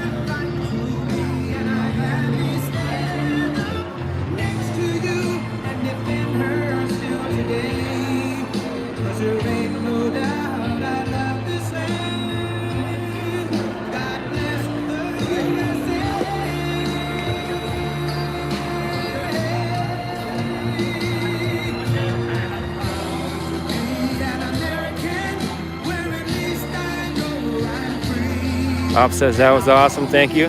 So one thing that's been cool about this last year that I really enjoy is like, I'm just a regular guy just like the rest of you. I don't have any highfalutin connections of the world or families, importance or any of that kind of stuff. But every once in a while I get to meet somebody that's like of national significance and like prominent in our nation and known, and I get to talk to them one-on-one. It's just, it's an honor, it's fun, I enjoy it. It's very lucky to do stuff like that.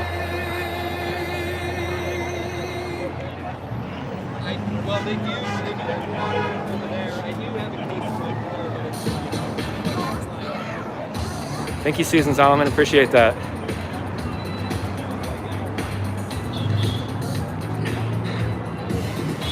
Michael Montgomery, are you being a troll, or are you saying that the video quality is horrible right now? Boise, Idaho has really sporadic hit and miss cell service quality. We went around using 2 different cell service providers and did speed tests all over the place. It goes from 0.03 to like 140 depending on where you are, with even just like 10 blocks away.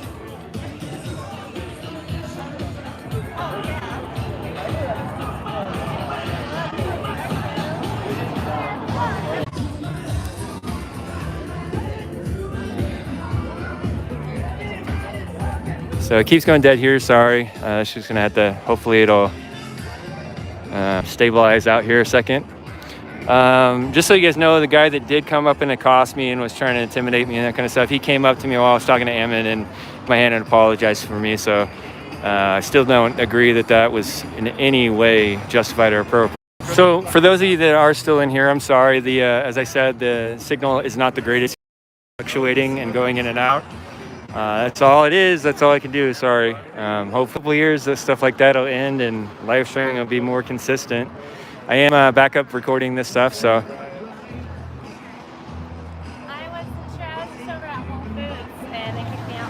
Your son had, give us the courage that he had when he walked into the lion's den. God, we want to thank you again for sending your son down here in the name of Jesus Christ. Amen. All right, man who needs no introduction, Ammon Bundy, get up here.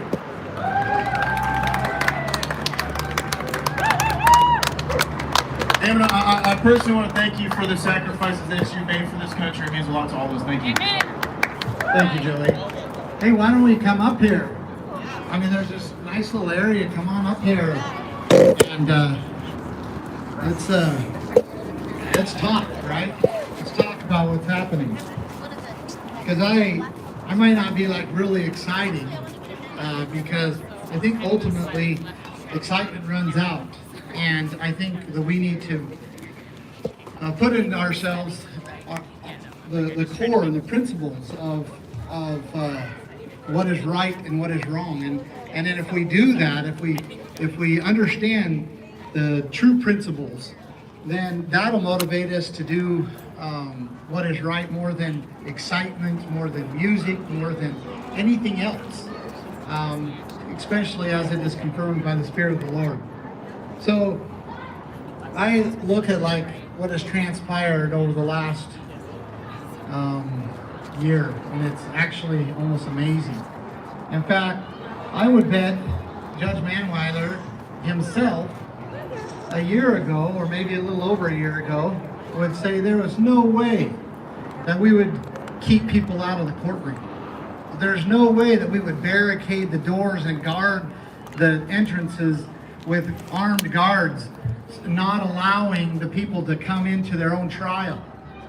I don't know him personally. In fact, I've never ever seen him face to face.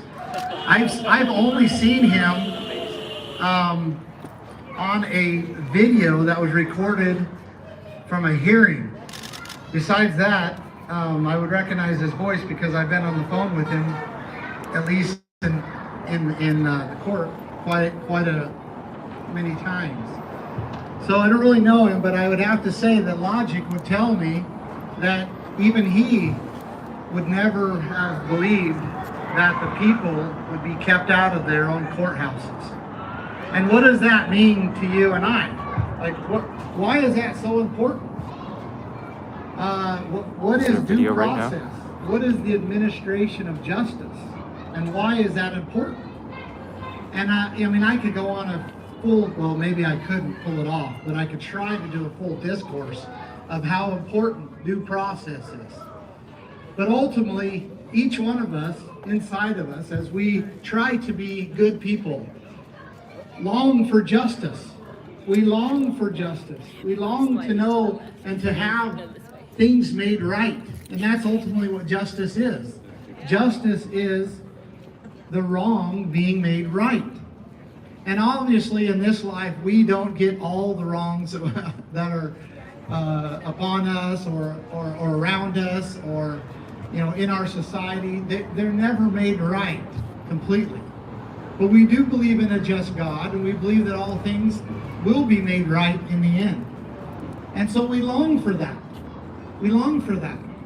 And so we, as 200 and something years ago, we established a system that would try to make things as right as we could, as imperfect beings, as mortal people.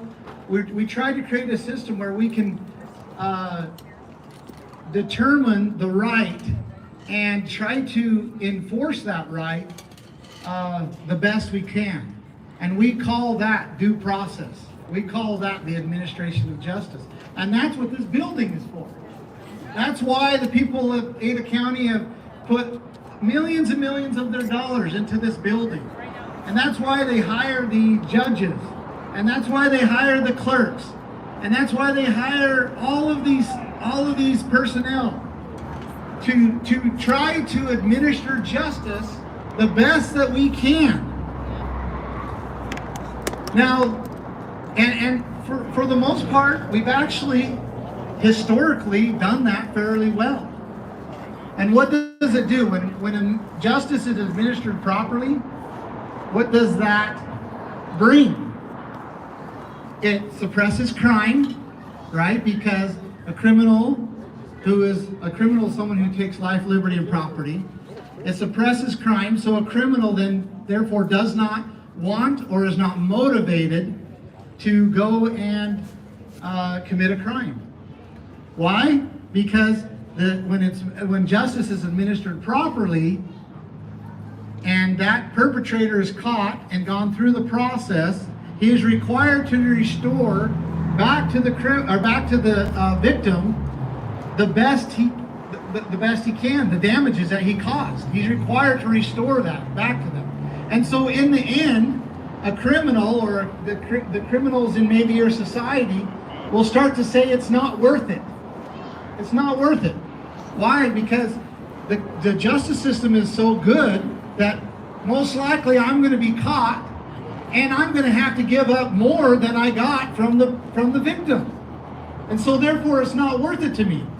It's better that I just go and work for myself, work on my own, make something of myself, and therefore the things that I have earned. And that, my friends, is why the administration of justice is so important.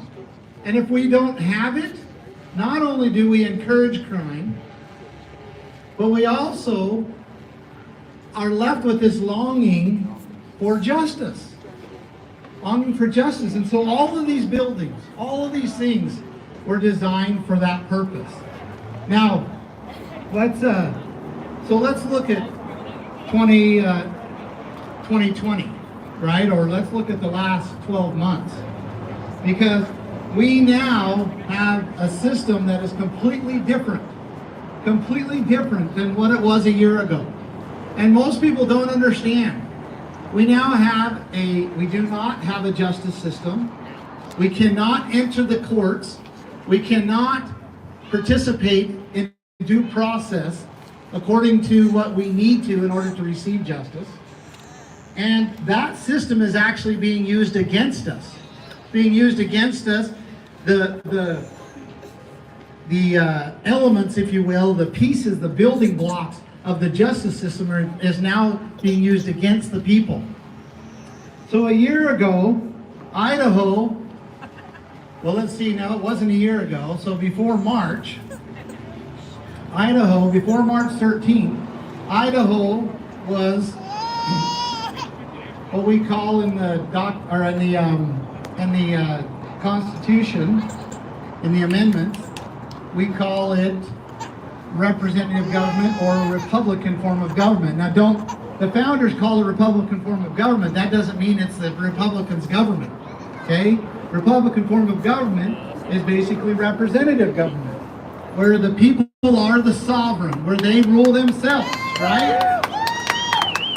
And then there's certain public issues and certain things that need to be taken care of, so they elect a representative to go take care of those things for us, because we're the sovereign, right?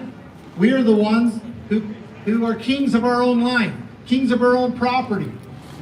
And we get to make the decision of what we're going to be, what we're going to do with our day, what we're going to do with our property, our lives, and our bodies. We are sovereign. That belongs to us. And God, the Creator, gave that to us.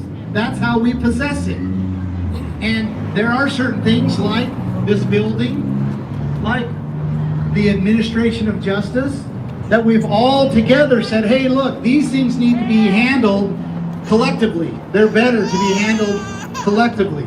So, but it's very minimal. They're very minimal things. So therefore, we decide that we would find representatives and we would have them go do those things that are better that we agreed to do collectively. And they're very minimal. And they're very limited.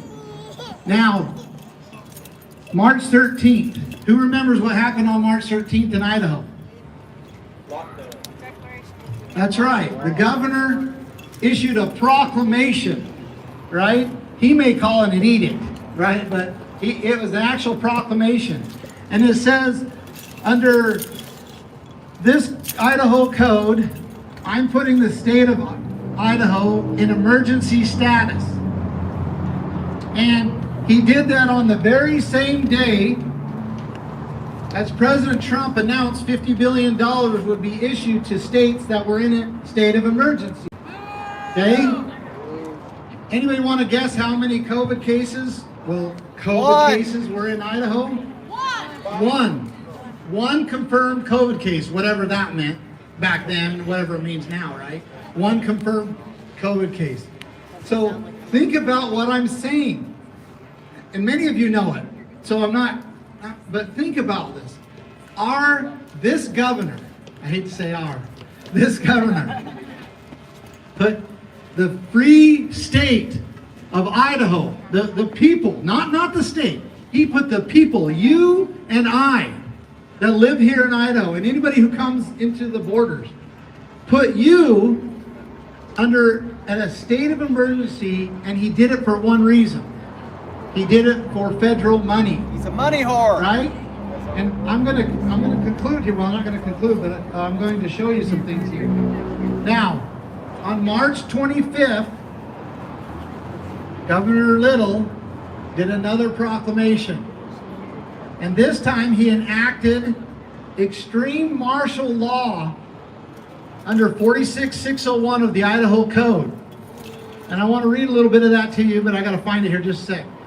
Now, when I say he put the state of Idaho, I really mean he put the people of Idaho under this extreme martial law order.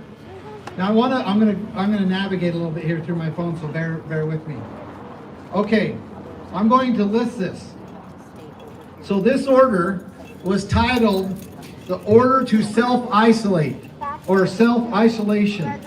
Okay? Now who is he saying to self-isolate? You, all of you, right?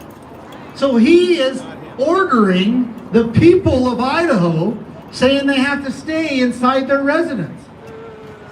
I thought we were the sovereign. When did we ever give the governor that power?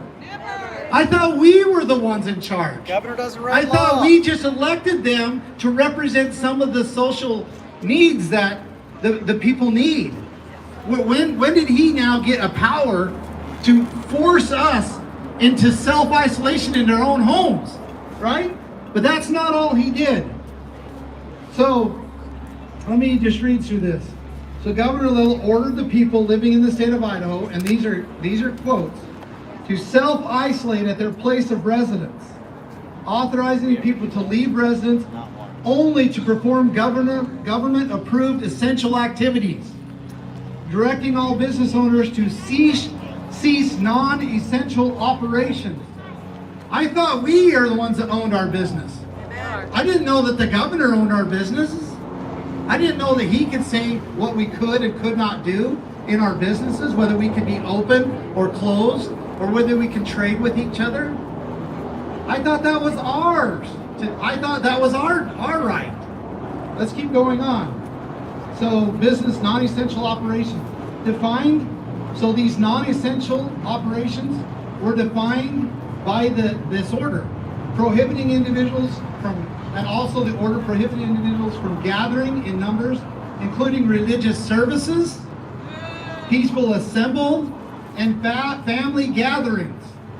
Imagine that. He really believes, Governor Little believes, that he could tell us not to go to church, that he could tell us that we can't peacefully assemble. He believes, and all his staff, and the judge of this place, and all these things that have been going on, they truly believe that they have the right to tell sovereign people that they can't go to church, that they can't go and meet with their families, be together with their families, and that they can't peacefully assemble. But that's not it. That's not all. Also ordering the cessation of all non-approved travel.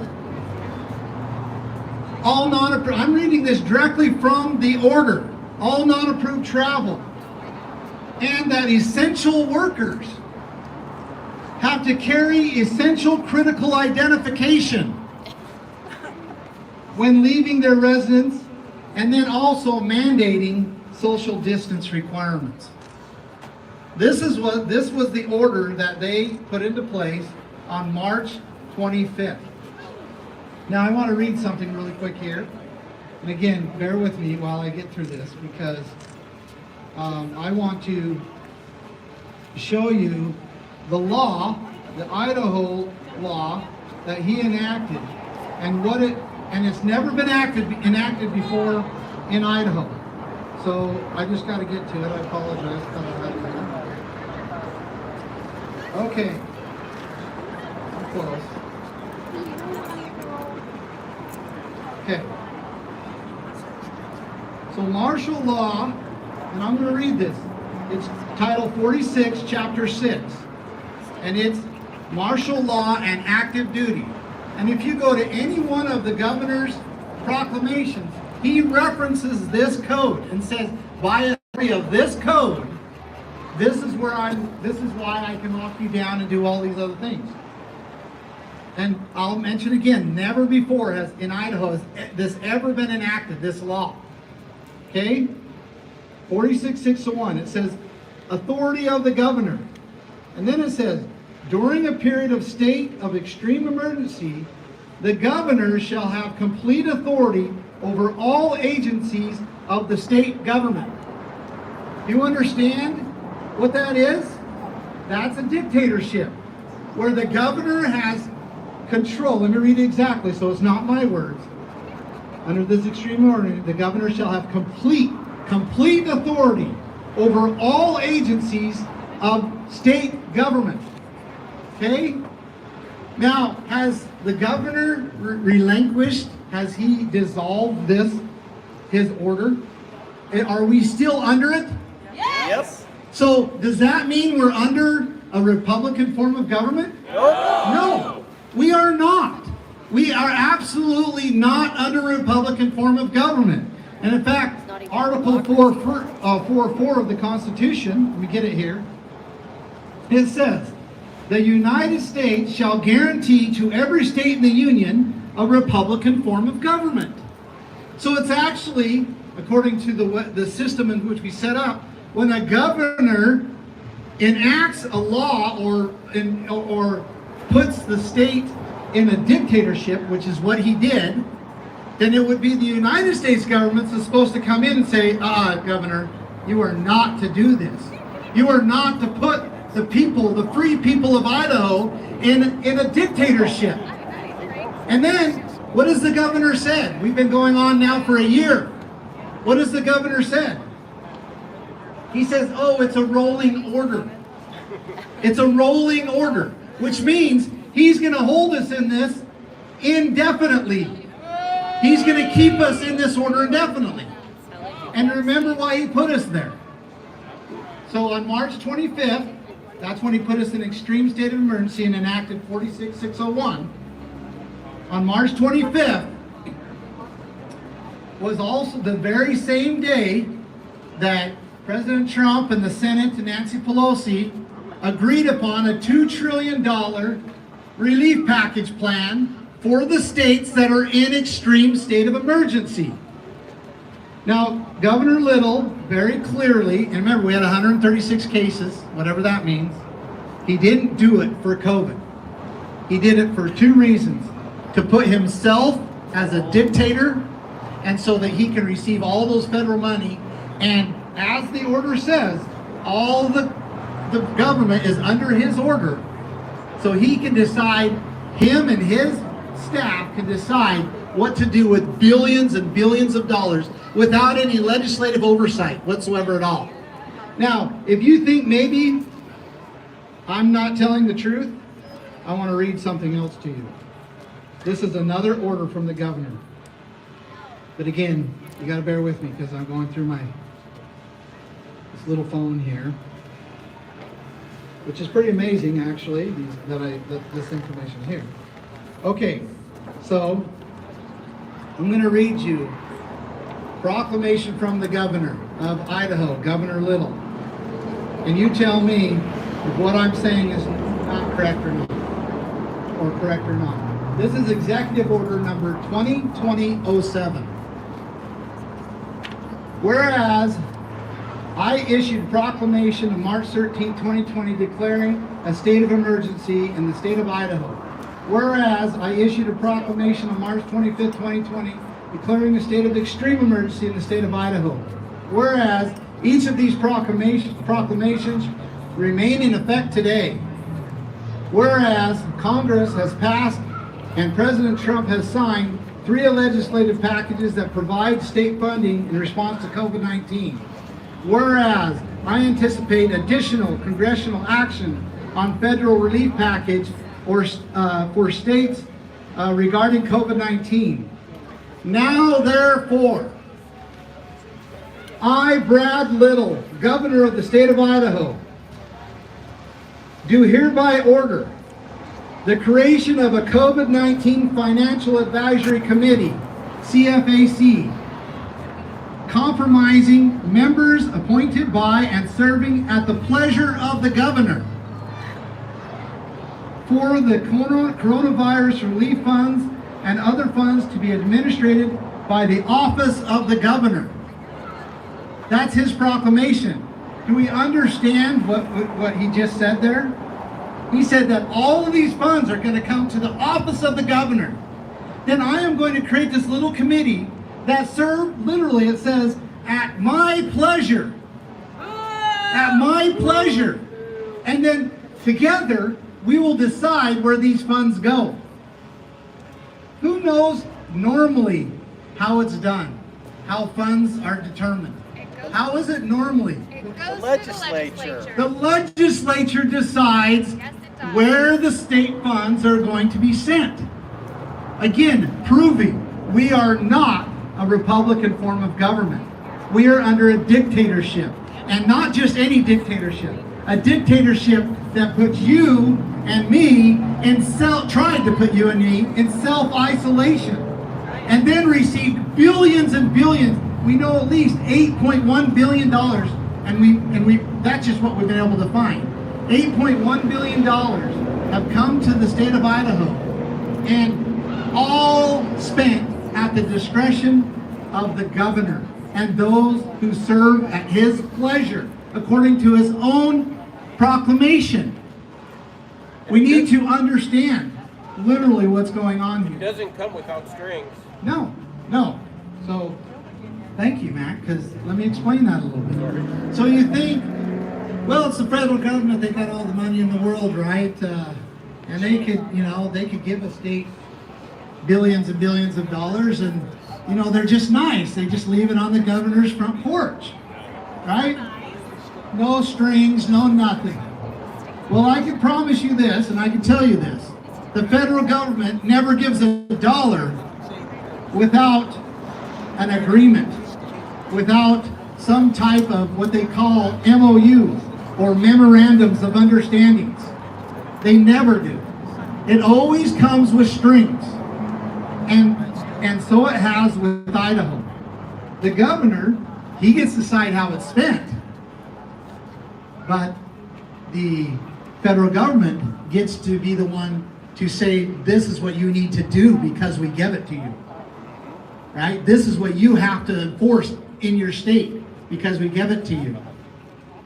And these come in what we know as, and we've been able to uncover, of what's called the White House profiles.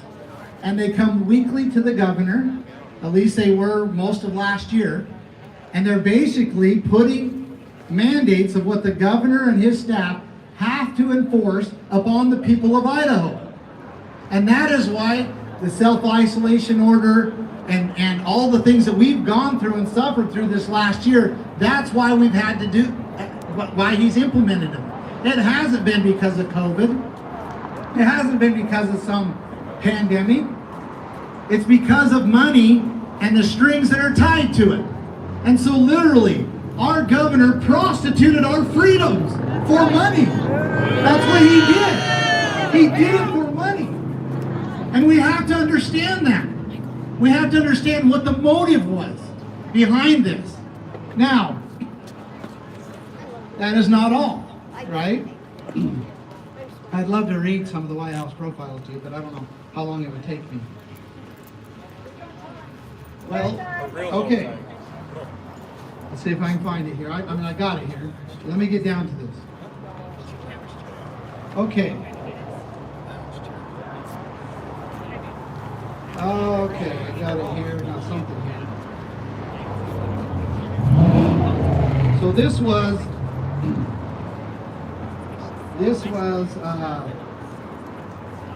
given to me. I'm looking for a date, but it was in, I believe it was in July, and I received this from Southwest Health District, I think superintendent, and she's getting these coming from the governor, and she's getting them weekly, and so these are the things that she knew and understood were happening.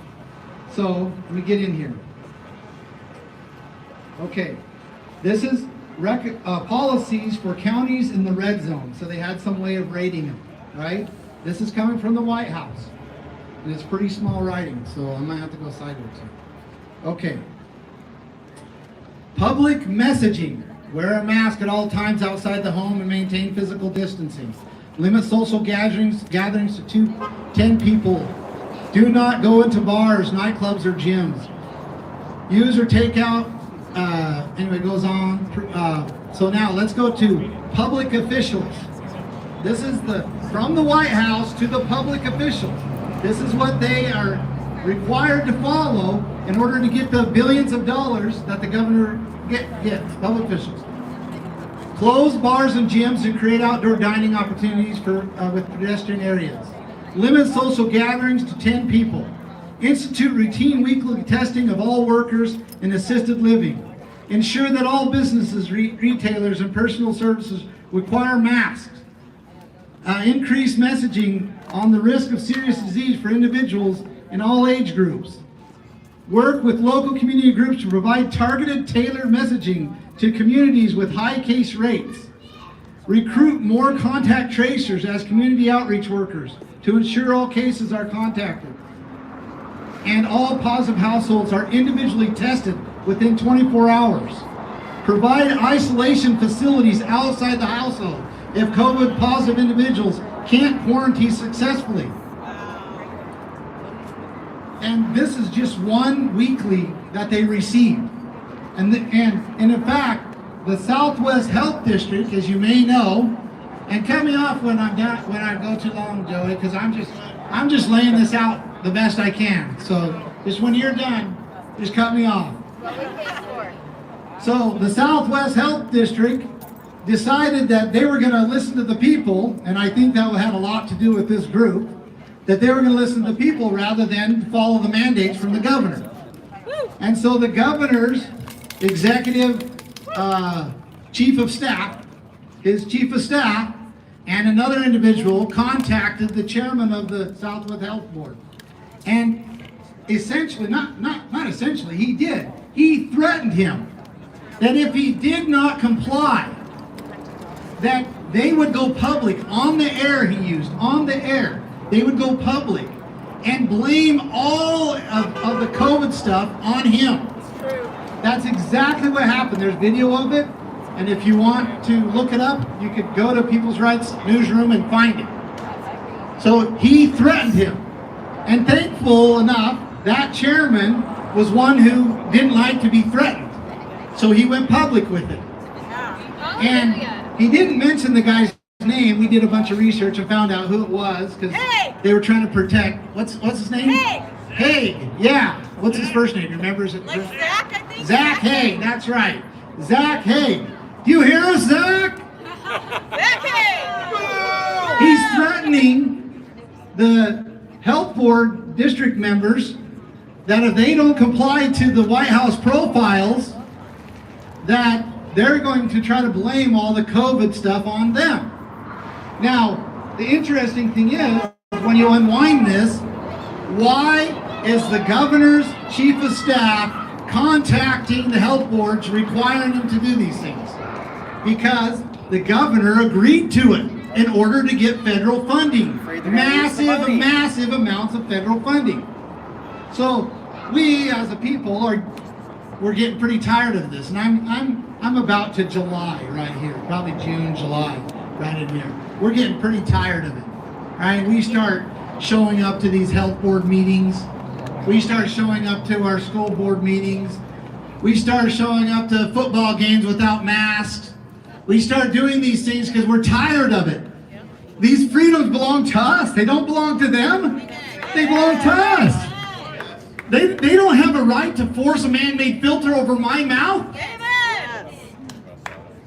I'm glad many of you don't, and the ones who do might have other reasons too. So we'll just leave it at that. But so we're getting tired of it, and we're showing up to the health district meetings, and we're showing up to the school board meetings, and we're showing up to the city hall meetings.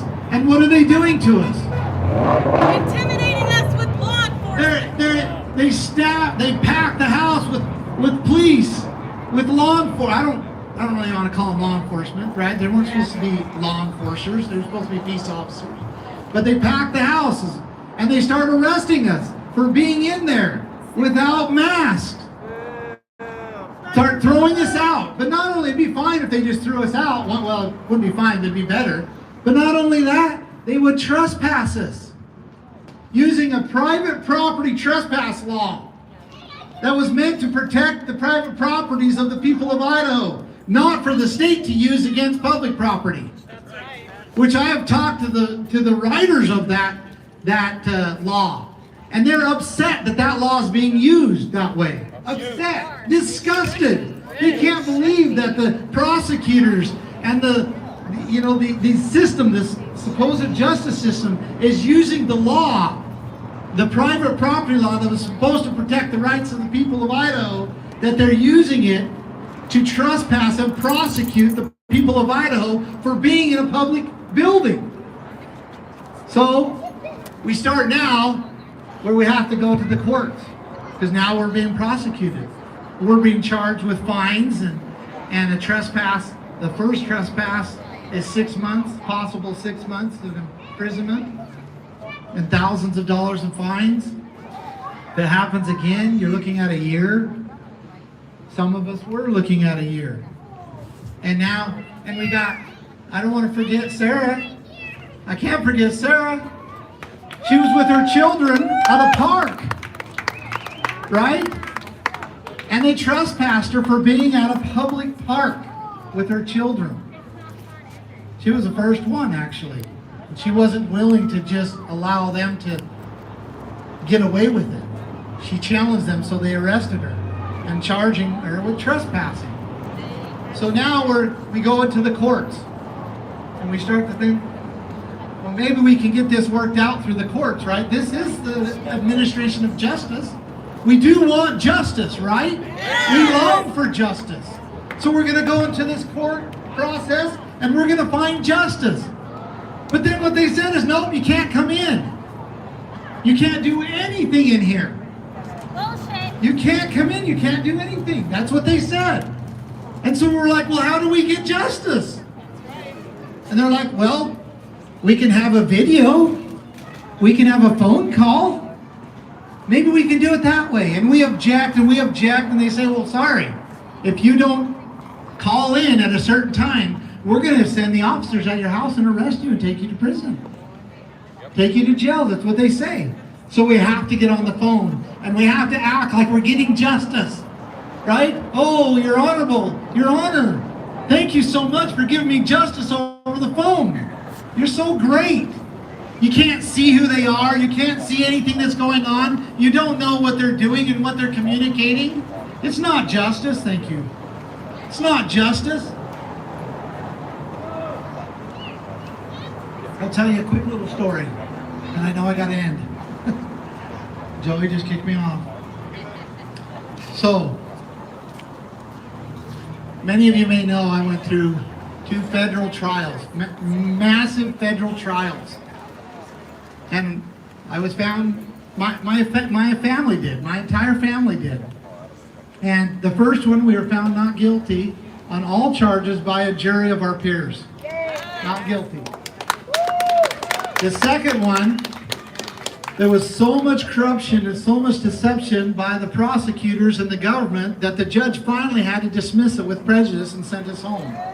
The entire time we were in prison for 2 years, federal prison for 2 years. But my point here is, in our trial, our first trial in Oregon, there was times where every little movement of the jury meant something. Every little movement. For example, there was a juror that one time, when somebody said something on the stand, and she kind of gasped a little bit. Thank you. And our defense picked up on that. And so we started looking into, we spent days trying to understand why she would do that and why that meant something to her.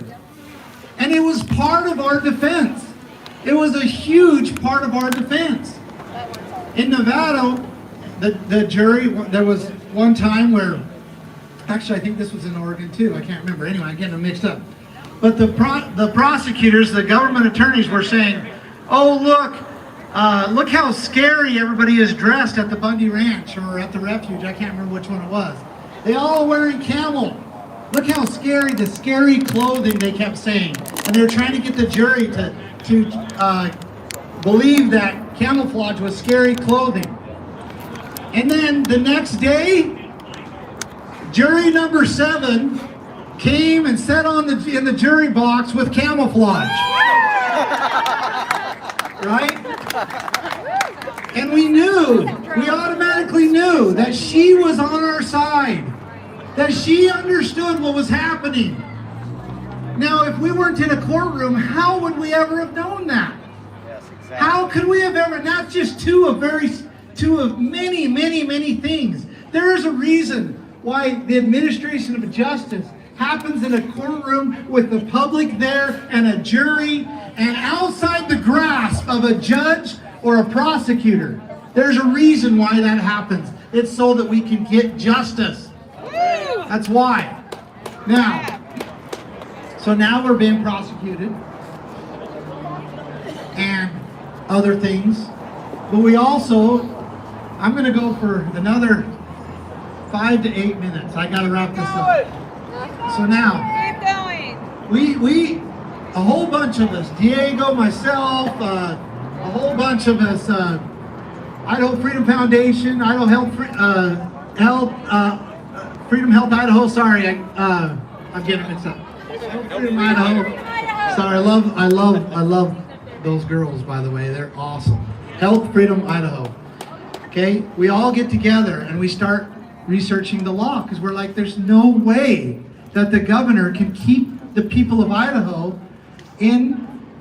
under martial law indefinitely. There's no way. So we start looking at it, and I would love to reference it again, but it'd probably take me a little bit, so I'm just going to do the best I can to quote it. But the Idaho law says this: there's very limited things the governor can do under martial law, and it should be only for the protection of the people.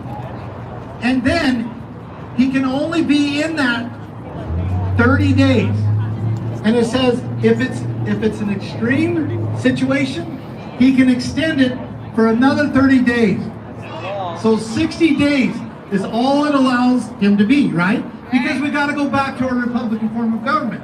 And 30 days should be enough to handle the emergency, so it's not an emergency anymore. Then you get the legislatures and they start handling it, and that's the way it's supposed to be. Never was he ever supposed to infringe upon the people's rights, though. He was only supposed to handle the emergency and then turn it back over to the Republican form of government as soon as possible. Yeah. And if it was really extreme, he might have to make that transfer within 60 days, but that's all he has. Then it says, then Idaho law says, if the governor does not relinquish the power, and I'm paraphrasing, if he doesn't relinquish the power within 30 days, it says, on the 90th day, the legislature shall convene and end the order. Right? Lawbreaker! It would make sense, right? So we all get together we start doing the best we can. We're communicating with the legislatures. We do certified letter, we go directly talk to them. And several of them get it. There's about a couple dozen of them like, oh yeah. So that day was June 23rd, 2020. And the legislatures, the House, tried to call a session. Some of them, not all of them, tried to call a session, tried to get together. And you know what the governor did? The governor's lawyer said? You can't call a session without my permission. He says, you don't have my authorization. You can't call a session without my permission. And know what most of the legislature did? What do we have, 105 legislatures between the Senate and House in Idaho? Most of them believed him. And so they were afraid to go into the Capitol building. They don't even know the law. They literally believed that the governor could keep the people of Idaho in a state of emergency indefinitely. And in order to appease the people, because the people, we were all going, what are you doing? You got to come on June 23rd. What are you doing? No, no, no. The governor's lawyers said we can't. No, no, no. And then they gave us a promise. Who remembers the promise that they gave us? That's right. Don't worry. Don't worry, we got this under control. We're going to take care of it during the 2021 legislative session. They lied. They not only lied, but they wanted us to be. So we go there, and what do? What does the Idaho State Police do? They block us from going into the House gallery. They say we can't come in. Phone overheated. What? They are criminals. We can't come into our own house and watch the legislative process? We can't grieve our own government? We can't participate in that process? No. They physically blocked us. And we were so tired of it, we physically pulled the doors open and went in. Yes, we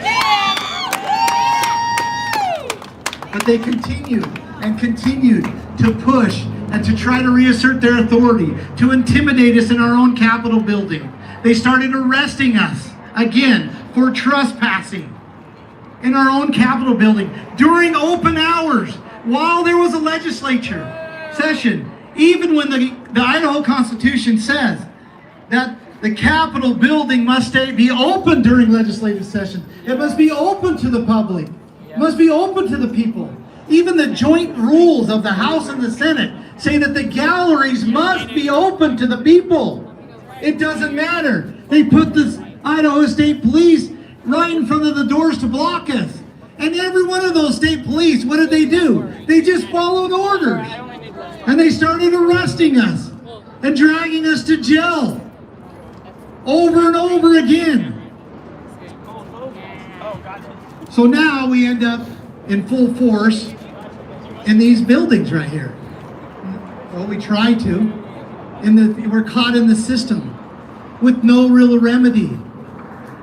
We're facing the full force of conviction upon us without a process to defend ourselves with. That's right. Right? Yes. Basically marching us to the gallows without any way to say, I didn't do it, I didn't do it. Tyranny. That's exactly what they're doing.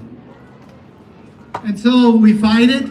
I know myself, I know Aaron has too, has spent almost every waking minute the last 7 months defending ourselves in these stupid courts at home over a phone, calling it administration of justice, neglecting our families so that we don't have to go to jail for a year or 6 months. That's what we've been doing, and I know I'm not alone. I know Sarah's been doing the same thing. She's an awesome mother. Imagine the time that's taken away from her family. And there was a time that this was happening on this land, on the East Coast, in the colonies. It was happening once before. And it was so bad that they would get charged for whatever they wanted, and then they wouldn't have a trial. It was indefinite, or they'd transport them to England. And finally, we fought a bloody war that cost the lives of the best patriots probably ever in the history of this earth. They fought it and they won against the most powerful navy ever known to man. They won. And the very first thing they said was, we will make sure that every person gets due process. That the administration of justice will be given to each and every person. And that each person will be treated innocent before they're proven guilty. And what we have now is the reverse of that. We made the decision already that we would let 1,000 people that were guilty go before we would punish one innocent person. We decided that. We decided that it would be better to let as many people as we had to go that were guilty before we would punish one innocent person, because they knew how painful it was. They also put into place that the administration of justice must be done speedily, and it must be done in the open where the public can see it. Why speedily? Because so that a man or a woman doesn't have to be in jeopardy, as they called it, under this process. Doesn't have to be in jeopardy for months and months and months, so that he can go through the administration, prove his innocence, and go back to his family and back to his life. And each state put limits on that. Oregon is 60 days. California is 60 days. The federal limits on it is 70 days. Idaho is 180 days. Right? But 180 days from the time I was arrested was January 25th. Our right to a speedy trial has been violated and stomped on. We don't even have a trial date right now. We don't even know when we're going to go to trial. And still we have to fight it. We have to answer to the court. We have to respond to the court. We have to write motion after motion after motion, trying to keep the court off our back so they won't throw us in jail. And also so that we can establish that these are our rights, that they don't belong to the judge, that they don't belong to the governor, that they belong to me, that they belong to you, that my rights are not your rights and your rights are not mine. That's what they are. And that's what we're doing. Now, wrapping this up, they decided, after we pushed them, right, Aaron? We pushed them, we said, you got to give us a trial, you got to give us a trial. You have to. This is our fundamental right, and you got to. So then, March 15th, they decide finally give us a trial date.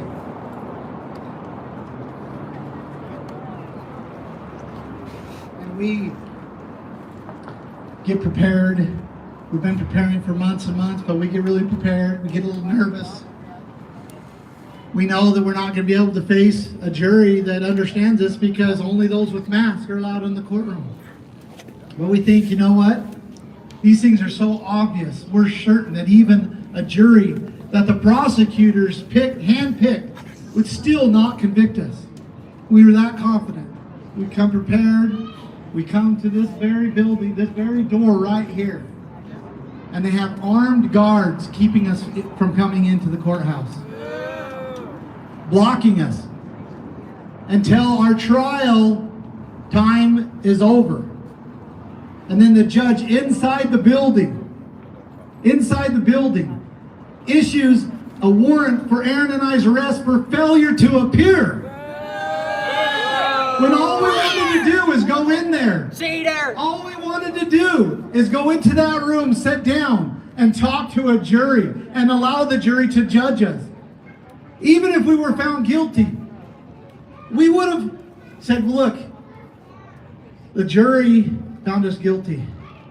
Right? It would have been hard to swallow, but we would have accepted it. But we're not even allowed to get to that point. And we were prepared and ready, and we paid the price to be there. And they blocked us. A fundamental right. So they've destroyed the administration of justice in this country. They have destroyed it. We cannot receive justice. So then yesterday, and then they went and met the prosecutor and the judge together without us while we were in the jails. or at least out here. I can't remember, I don't know which one it was. They were out here. And they met without us, made plans without us, which is any of you that have any legal understanding knows that that's an ex parte meeting. It is illegal for them to meet without us. And they did, and they decided our fate without us. And then we went to jail and spent the next 35 hours in what they call the cold box. I know Aaron's feet were blue when he got out. He was so cold. With me, I'd been in there before because of well, Aaron had too. Sorry, Aaron.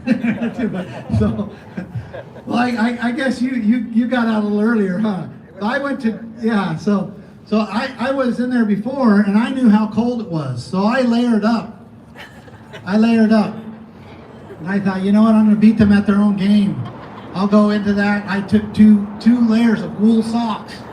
I had 3 pairs of thermals on, and 3, top and bottom, right? I was like, I'm going to beat them at their own game. They can keep me in there as long as they want. And I was hoping that the people, all of you outside, would be making so much noise that you wouldn't forget us in there. We didn't forget you. I know you didn't. Thank you. But when I got in there, they slammed me against the wall, and they frisked me, and they said he's got multiple layers on, and they started trying to take it off. And I wouldn't let them. I wouldn't let them. So what did they do? They brought 4 more guards in there, and they body slammed me on the concrete and stripped me to my underwear. That's rape. And they left me in that cold box without any of my clothes, without my garments. And that's what they did. And we spent 35 hours in there. And it's so unbelievably cold that you can't stand on the concrete for very long because your feet start to hurt and ache. And you can't lay on the concrete ground because your body gets so cold and so miserable. And it's just constantly laying down, getting up, laying down, getting up, laying down, getting up. That's abuse and torture. And it's torture. The first time I was in there, they come to the window and they open up the window and they got this big bedroll. And it looks so good because you're freezing. This was after about 20 hours. And they said, see, Mr. Bundy, if you comply, we'll give you this. That's what they said. And then they said, see this guy over here in the cell across me? He complies, and they open the door and they give it to that guy. And that's ultimately what they want. They want us to give up our sovereignty, our rights, and say, we'll make you a little more comfortable. Yep. We'll give you that bedroll if you'll just comply. And that's ultimately what this entire COVID thing is about. It's about putting us in a position where we can't be comfortable, we can't be free unless we comply. Now, wrapping up, and I've talked way too long, but now, yesterday, all the days seem to be blending together. We had a hearing. Aaron and I had a hearing. And it came after, as many of you know, we put together a motion and we proposed it and we made it public. We never actually filed it, but we made it public. We knew the courts would see it. We knew the prosecutors would see it. We knew all the Idaho State Police, and we knew all those involved would see it. All those at the Capitol building, all the Director of Administration and Director of Treasurer and all of these things. We knew that they would see it. We made it public. And they did see it. They did see it. And so we knowing that they saw it, and we had laid out this entire thing, all the details. It was 20, I think, how long was it? 21 pages long, and it had 99 exhibits. And it was this full entire thing. And we had laid out. We knew the judge would see it. We knew that he'd have to be interested in it, and he would have to read it. And so we yesterday morning, get up, we go through part of our day, and the hearing is at 2 o'clock.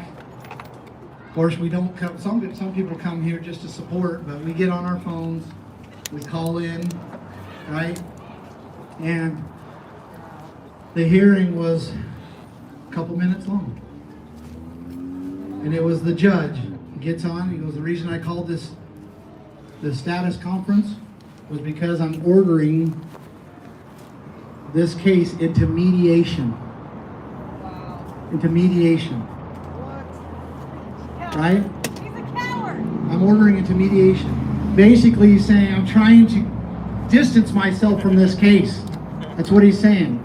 But he's also saying that after looking at all the evidence, and we've been screaming this to him. He agrees with you. After looking at all this, I want now you and the prosecutors to gotta go work something out and make this go away. Yeah. That's what he's doing. Exactly. I don't want it on record that we just infringed upon your rights for 8 months, and we caused suffering and put you in jeopardy for months and months on end, that we arrested you multiple times and threw you in prison, that we stripped you of your clothes and body slammed you, that we almost froze you, that we took you out of the Capitol building time after time during a legislative session because we thought maybe that you would have influence on the legislatures. We don't want any of that on record. Right. We want you to go in a back room now, you and the prosecutors. We want you to mediate this, and we want you to agree on something. Don't do that it, it will Ammon. go away. Don't do it. That it will go away. The only thing that I could say, and I'm not speaking for Aaron, but I think he stands beside me, is that there is no way that I'm giving even a centimeter. That's right. No way. And it doesn't matter. It doesn't matter if we're arrested another 10 or 20 or 30 times. Yeah, it's painful. Yes, it's hard on our families. But my friends, it is worth it. It is worth every minute of it. Every minute of it. And I thank you for supporting my family, for supporting Aaron. Thank you for being here. Because these are serious things we're talking about here. They are extremely serious. We're next. And so we have to answer the question clearly. That these rights belong to us. That we are the sovereign. And we receive these rights from our eternal Father in heaven. And I'm grateful for him, and I say these things in the name of his Son, Jesus Christ. Amen.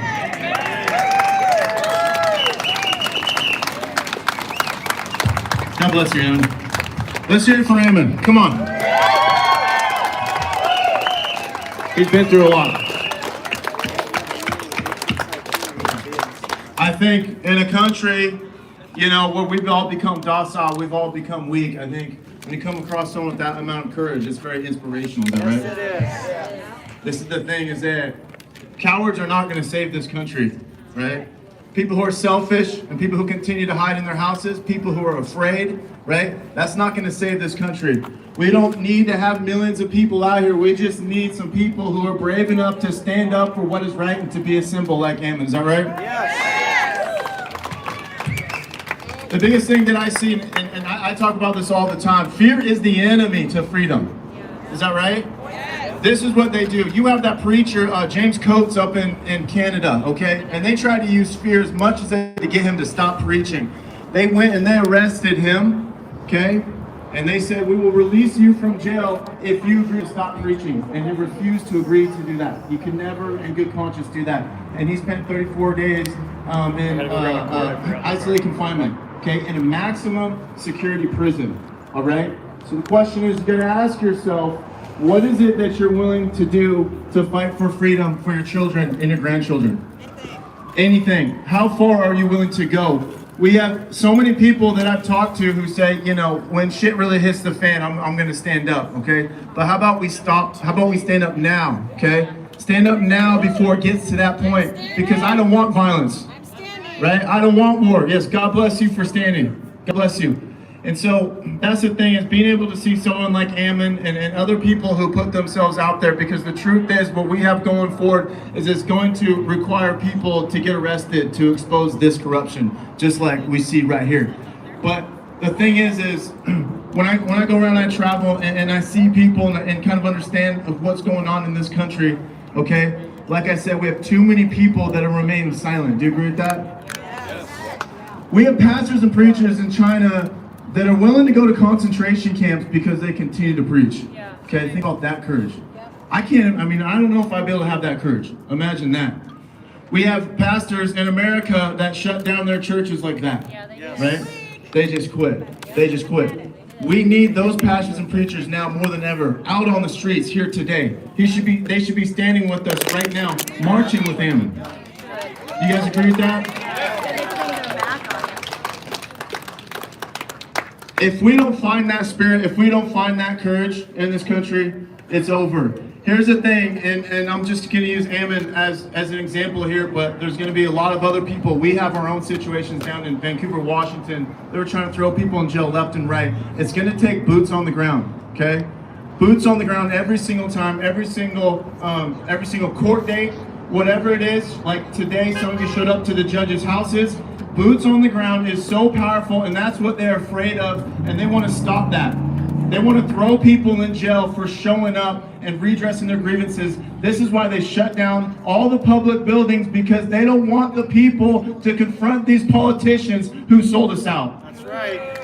And then that's down in Vancouver. Okay, we had a guy who arrested a grandma for opening up her business, criminally charged her. Okay, he's hiding in his house, and so we show up to his house just to voice our opinion, and then he tries to arrest us for speaking out against him. Okay, that's what they're afraid of. But that's the one thing that I want to say that I appreciate is I appreciate seeing the boots on the ground. I appreciate seeing the video when Ammon was standing out there, to see the support that he had and that there were people there with him supporting him. It means so much. Okay, so I want to thank you guys for doing that.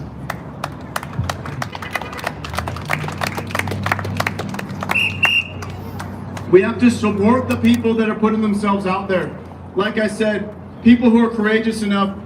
Down in Vancouver, Washington, like I said, we had a girl named Kelly Carroll, and for her to see the community come together and hundreds of people coming together and supporting her, and standing in front of a prosecuting attorney's house and say, no, she will not see 1 day in jail. And that's the state of mind that you gotta have. You gotta say, the Ammon's not gonna see 1 day of jail. Not 1 day of jail. It's gotta be a state of mind. You gotta declare it. It is part of your reality, okay? And so when you do that, it actually manifests itself. It actually has a power, okay? And the thing is the thing that changed my life forever, the day that changed my life is when I'm sitting, I used to sit at home and watch things on TV, and I used to get really upset, and I used to get really angry. But it wasn't my problem, because I didn't think that there's anything that I can do. I didn't think that I personally can have an impact, because I thought that I was worthless. I believed in the lies that the devil told me, that I can't have any impact in this country. The problem's too big, and the problem is for someone else to take care of, okay? But the day that changed my life, when I saw something on TV, and I saw violence in the city, and I saw that, and I said, that's my problem, okay? And I took that, and I put that on my shoulders. And that changed my life forever. And so, that's the challenge in your life. When you see something that makes you angry, when you see an injustice, when you see a lie, okay, when you see something that makes you angry, it is your problem. Take it, put it on your shoulders, and go out there and fight for what is right. Is that right?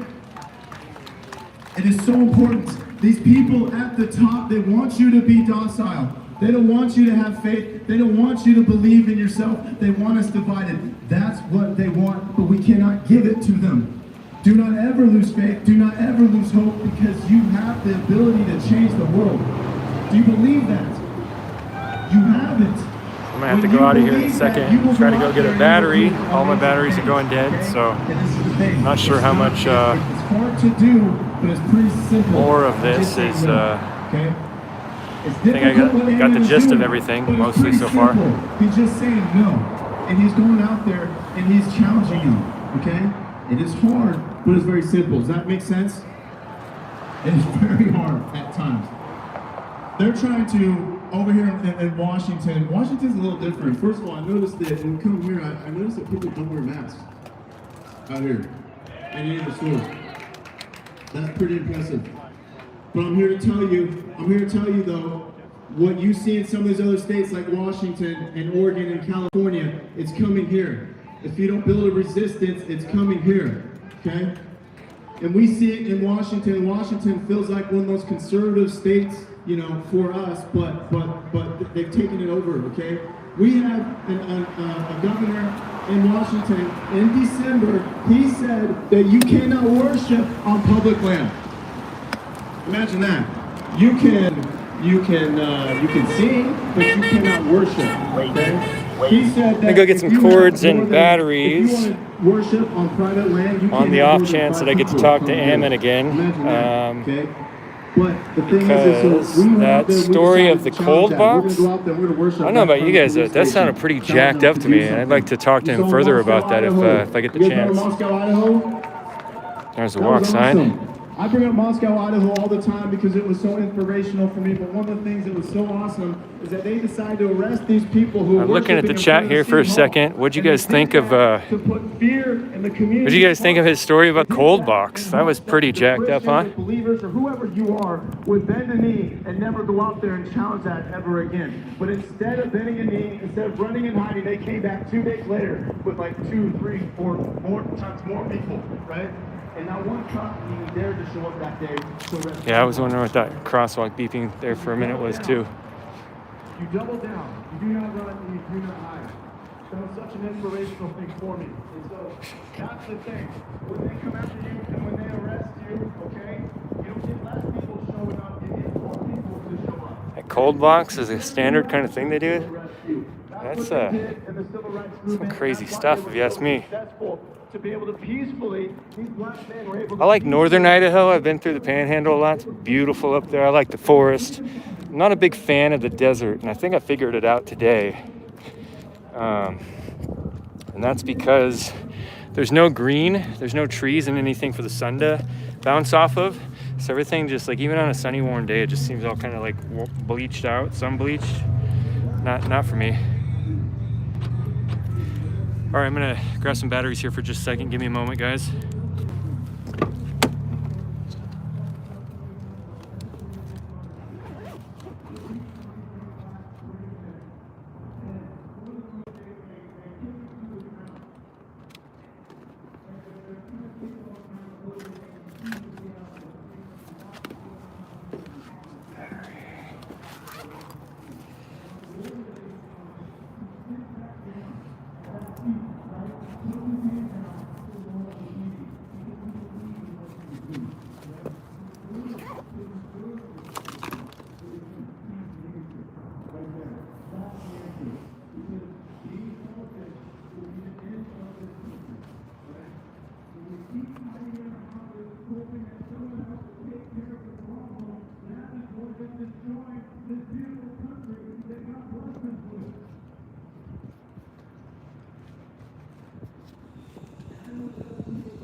So I gotta take one of the microphones off, guys. Can you tell me, am I still audible right now with that mic off? Am I still audible with that mic off?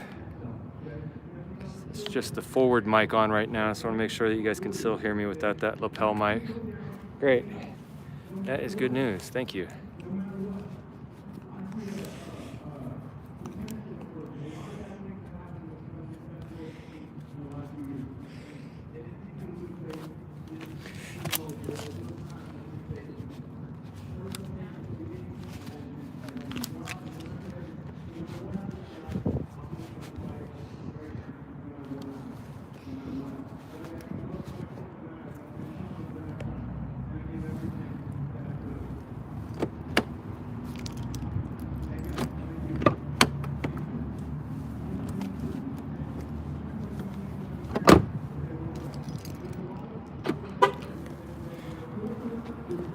All right, go back in there.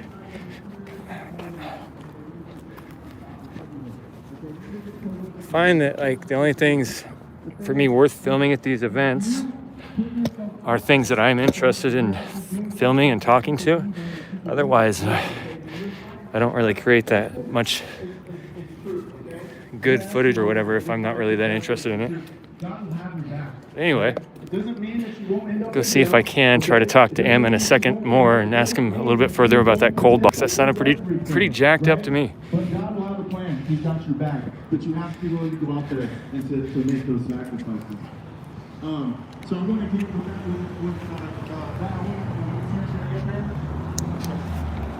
I met her, was that last summer? Okay, so I'm at home. I see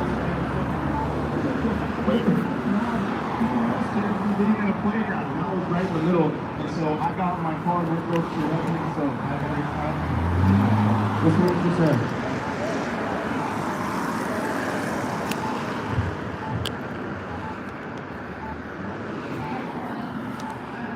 My name is Sarah Walker-Brady, and I'm the County Police. That's the opposite of domestic terrorism. Because apparently now they're fighting for their rights.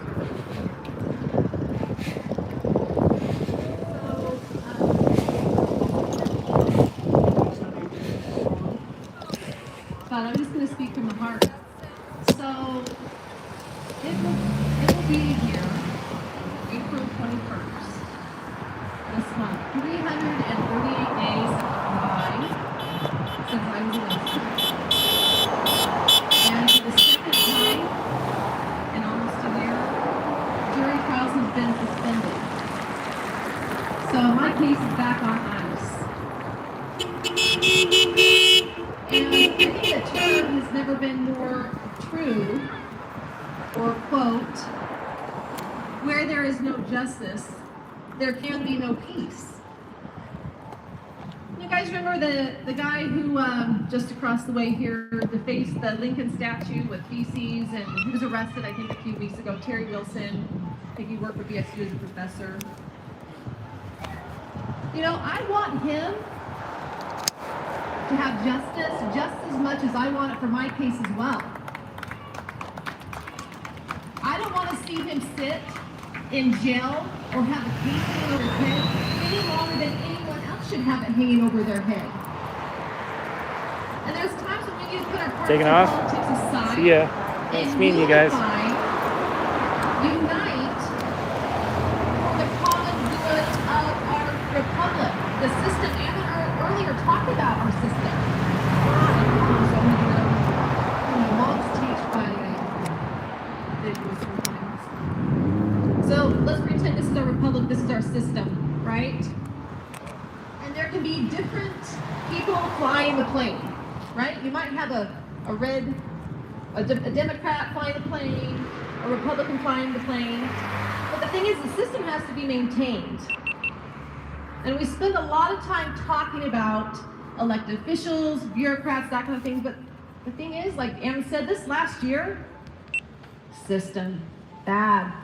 Otherwise, I would still have a trial hanging over my head. Almost a year later, and how much longer am I going to have to wait? I honestly thought by 2021, fresh start, you guys, fresh start, I'd either be convicted or I'd be let go from standing on the wood chips, which, just to note, the wood chips were never cordoned off by caution tape, and I never touched the darn caution tape. So I was basically arrested for being an open portion of the park. So,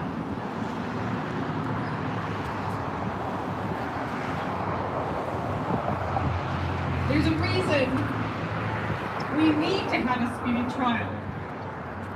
Like mentioned earlier, I was at the start of this, and it's exhausting, and it's expensive, especially if you hire lawyers, which I have, because I have 4 kids, and some of us just don't have time. And I have probably, and I'm just going to go off the top of my head here, spent anywhere from $10,000 to $13,000 on 3 different lawyers. And I can't imagine what it's like for people, and I'm not just talking about people who, like, people that have not been convicted. We are all innocent until proven guilty. All of us. I've had phone calls from people across the state saying, I have a family member in jail sitting there. Can't afford the bail. imagine what that must be like. So, I really hope and pray, what I really would like to do, I love rallies, it's fun because we all get together, we're freedom-loving family, right? We're all family. We all disagree sometimes, right? Sometimes our strategy is a little bit different, but really, all in all, we need to be unifying for our common goal. If we don't agree on something, we need to politely, civilly, not agree. And if we agree, get together and do it. But what I'd like to do, I'd like to start kind of the think tank of people to figure out, because we have a system and we need some mechanics, right? And it's fun to go to rallies and it's fun to protest but we need to figure out what's going on with the system. Because it doesn't matter who we're voting in or out, if the system is breaking and crashing, won't matter if an R's in there or D's in there when it crashes, you guys. It just won't. So anyway, I'll give an update on my case really quick since I've had people asking me. So currently, like I said, there's a hold on it. The next hearing, which I've been doing it via Zoom, although now I'm realizing we're almost a year later and I've minded my P's and Q's and done the Zoom interviews, and I realize it's like, wow, I don't know, at this point I kind of feel like my rights haven't been respected in regards to due process and speedy trial. I don't know, maybe I need to start coming to the courthouse and demanding to see a judge in person, because I'm tired of it. I am tired. This should be over with. At this point, I just don't know if I care if I'm convicted or I let go. I just want it to be over with, honestly. So, charged with trespassing, it's up to 6 months in jail. And people are like, you're not going to get that. But I'm like, yeah, but who would have thought a moment ago the rest of the park? So let's not, I'll make some milkshake bets here. I don't know. I'm not sure at this point. It's up to a $1,000 fine. And then I have the next hearing I have is April 12th. And that's to go over a motion that my lawyer filed. So just want to thank everybody for your support and the donations, the hugs, the kind words, the emails, the letters. I mean, it's really, really overwhelming. But anyway, where there is no justice, there can be no peace. Thank you.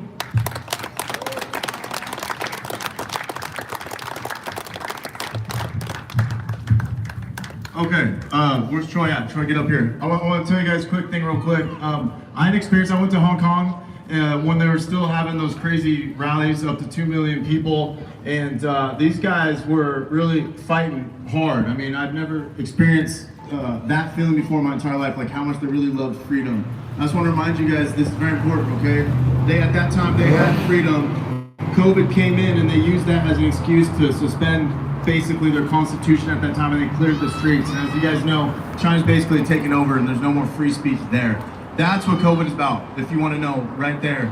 And so that broke my heart to see that, to see these guys wanting freedom so bad and they lost it like that overnight, okay? So don't take for granted what we have right now and how fast things can change. Hey, this is Troy right here. Troy and his family have done a lot, boots on the ground, been there to support anyone that's in trouble. And I asked him to come up here and speak, so let's hear it for Troy.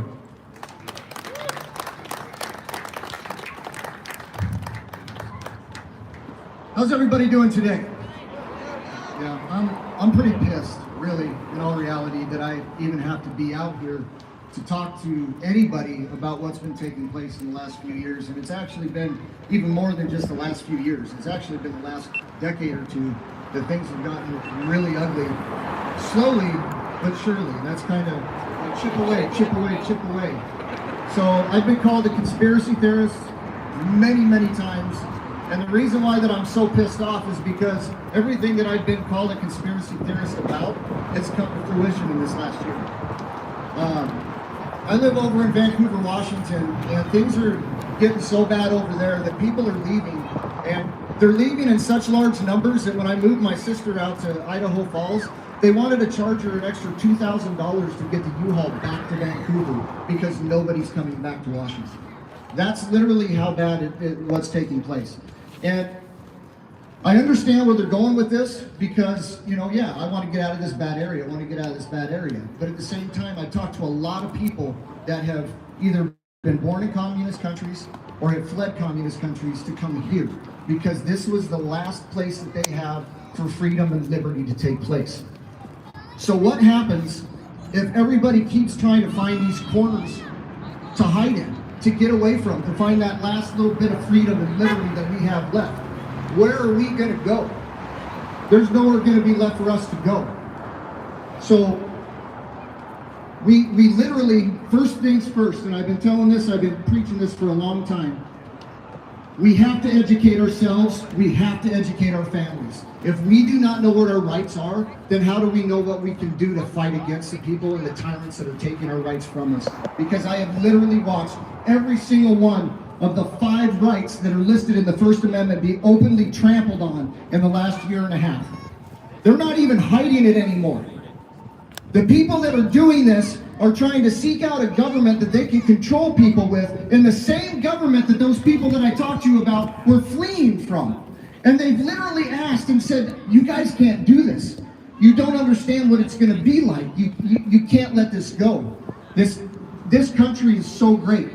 And it's because it's based on the principles of not pure freedom, because pure freedom is chaos, but it's based on the principles of liberty.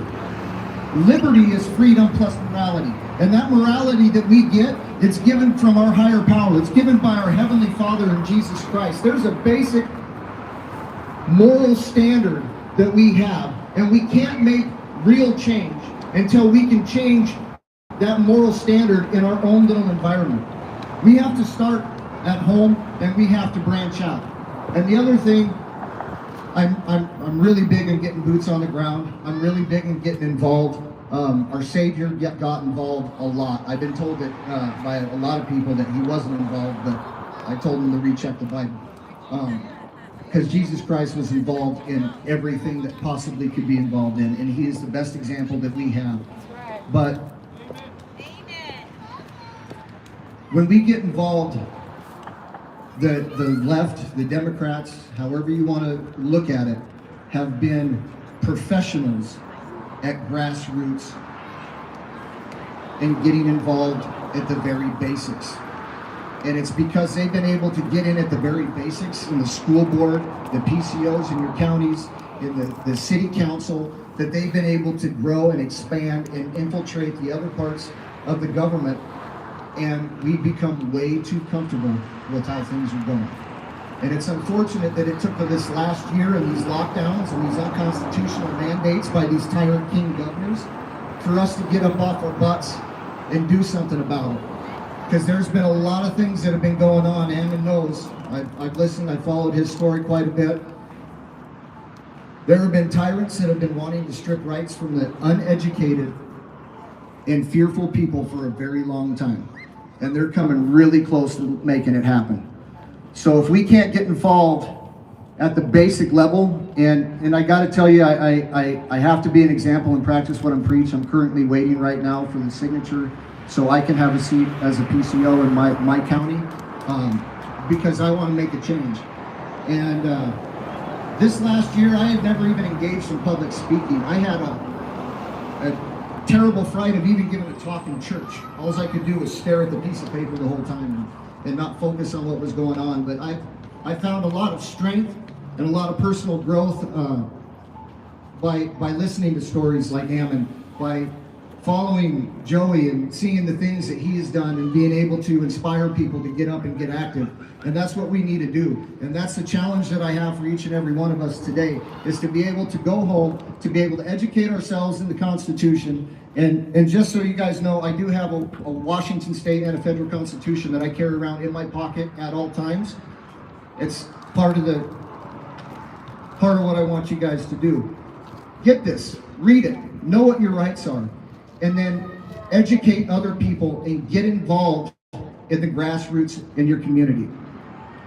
And do everything that you can to bring your communities together, because there's far too much division that is being brought forth in this country right now. You need just a friendly smile, a wave, a small service project for your neighbor. I even said the other day, when was the last time anybody had a neighborhood block party, even before the lockdowns, and got to know who their neighbors really were, found out what their likes and dislikes were. It's been a long time since people have been able to have a discussion, especially about politics, and still walk away as friends. It's a difficult thing to do, but it can happen. We don't have to agree on everything. As a matter of fact, that's what makes this country great, and that's what makes our individual sovereignty a beautiful thing. So that's what I have for you today. And I do leave this with you in the name of Jesus Christ. Amen.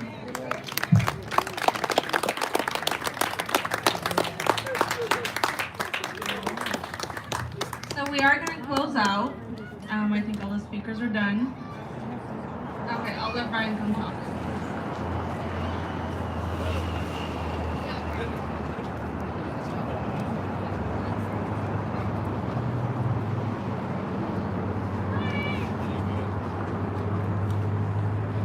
Howdy ho. Hallelujah. You guys are amazing. Thank you so much. God bless you all. My goodness. I've been doing prayers this whole time before I'm about to share this, because if you guys haven't gotten to know me, I am one of those guys that will challenge you if you haven't figured that out already. And I'm not always liked by it. There's a reason for this. God has called into my heart that not everybody knows the same things that I know about mental health, about trauma, about how that affects the collective consciousness when we're working on very chaotic and stressful things. And I have come into contact with many patriots, and I will let you cut my head off if you want. I am here, and I humbly let you do so. But you should know this. I mean this in goodwill, and this is the division that everybody keeps talking about. We want to talk about not getting divided as patriots. Why is it happening? I can tell you why. God is calling to my heart that we have trauma, and it's not our fault. All of us have trauma. And it's coming from what they're doing to us right now. And if we let that decide for us why our disagreements are an individual separation from God, then what does that mean? They've won. They've decided for us that we will let our trauma speak for us. I know we're different, and yes, that is the one truth that we all share, is that we all deserve to have it. And nobody has to look at it the same way. But I'm here to humbly tell you, if you need help, I do this as a profession. And if you have a disagreement with me, there's a good chance, I'm not always right, but there's a good chance I'm calling you out on something. And that's just me, because I take that heat. I might be that guy that people don't like, but I'm doing the fight inside the group, and I'm okay with it. If you hate me for it, good. I'll talk with you to the end of the day. But we need people like me, and I can say it. God showed me. I gotta let that light shine. We need people in the group that are willing to face our mental trauma, our psychological hurt, the reason that we want to resent each other in one group or another because they did this or they did that. I've taken a lot of time to pray on this, guys. I'm not just saying this because it's something that I'm right about. I'm watching us tear each other apart. And that's what is going to bring us back together if we truly let it, if we truly believe that God is bringing these differences and pain for a reason. I love all of you, and I don't care if you agree with me. And if we all feel that way, and we feel it deeply, and we know that our trauma is a language that God wants us to use, they can't use it against us. And that's all I wanted to share. I just want to say, God bless you all for doing what you're doing, and I promise you, if you need me, I will talk to you about things that you can do, because if I can do it, anybody can do it. That's all I gotta say.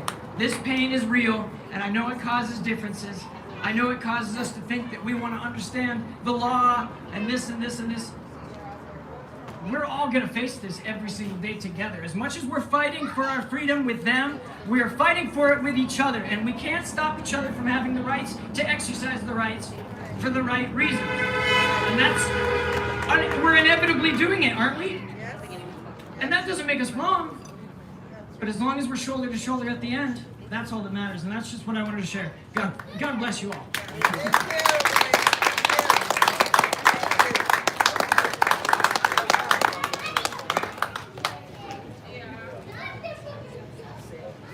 I'm Garth Gaylord. I'm with People's Rights.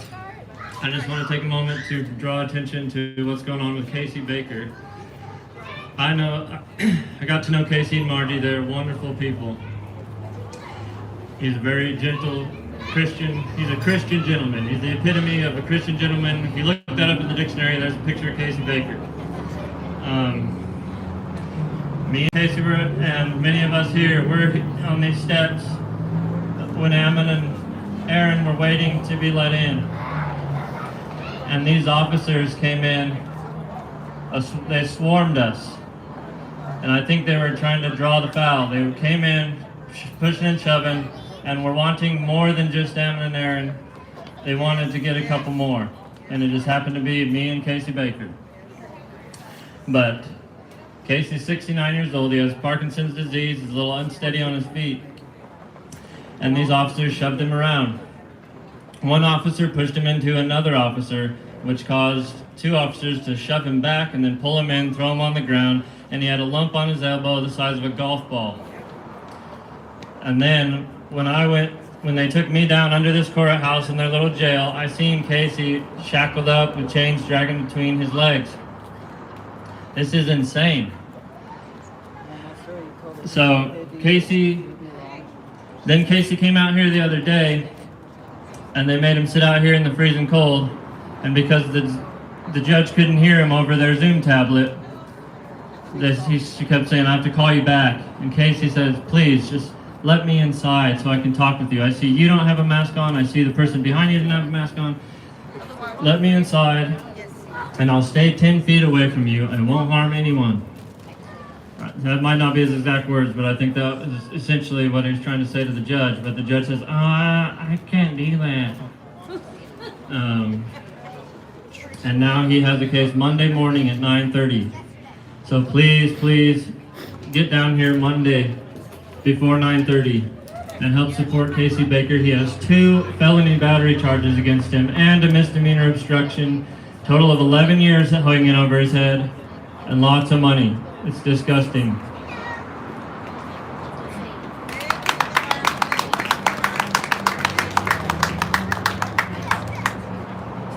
Okay, does anybody else want to speak before I say it? There we go. I knew it. Yeah, Aaron!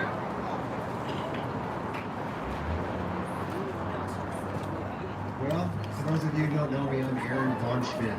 I was arrested along with Ammon Bundy. Boy, what an interesting couple years it's been. And we live in an amazing time and a very unfortunate time for many. And I just want to thank all of you for showing your attendance and showing your interest, sharing what you are finding out to others, help spread the word, help bring truth, help bring light into the dark. There's over 40,000 cases that are backed up in Idaho. My understanding, the jail is full. How many of those cases, how many of those people have been held in there during this whole time of COVID? How many of those people have been held in there indefinitely, or are still being held indefinitely? How many of those people have been found guilty, or are they just the accused? How many families, how many mothers, how many children, how many businesses and communities have been affected by those individuals being held indefinitely? Christian persecution is real. I'm a witness to that. It's happening in the state of Idaho.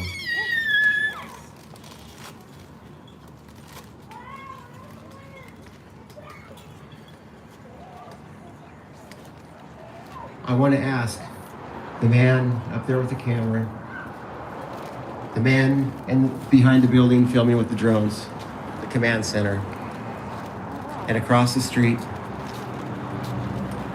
and those watching through video and other media means, and that media that maybe have an agenda maybe that may be temporarily beneficial, to consider those people that are suffering, considering what part that they may be taking part of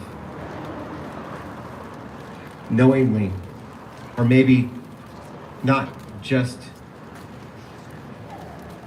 a full understanding, to consider What if these things they're taking part of are wrong? God gives all men and women the opportunity to come back to him. He gives all opportunity for those to repent. There's no need to allow the people of Idaho to suffer, and the people of this country, the people of this world. The atrocities that we're seeing across this world, Christian persecution has been happening for some time. But if it's a time that we are not allowed due process, a fair trial, because of our beliefs, because of our conscious beliefs, because we believe in our Savior, that we may not have a fair trial, that we may be held in jail indefinitely, that we may be subject to unusual and cruel punishment. I asked the governor of Idaho to make a statement and become a man of Idaho. That'll never happen. Stand up for the people of Idaho, and I offer him the invitation of an apology. I offer the legislature an opportunity to make a stand. I offer the Senate the opportunity to make a stand.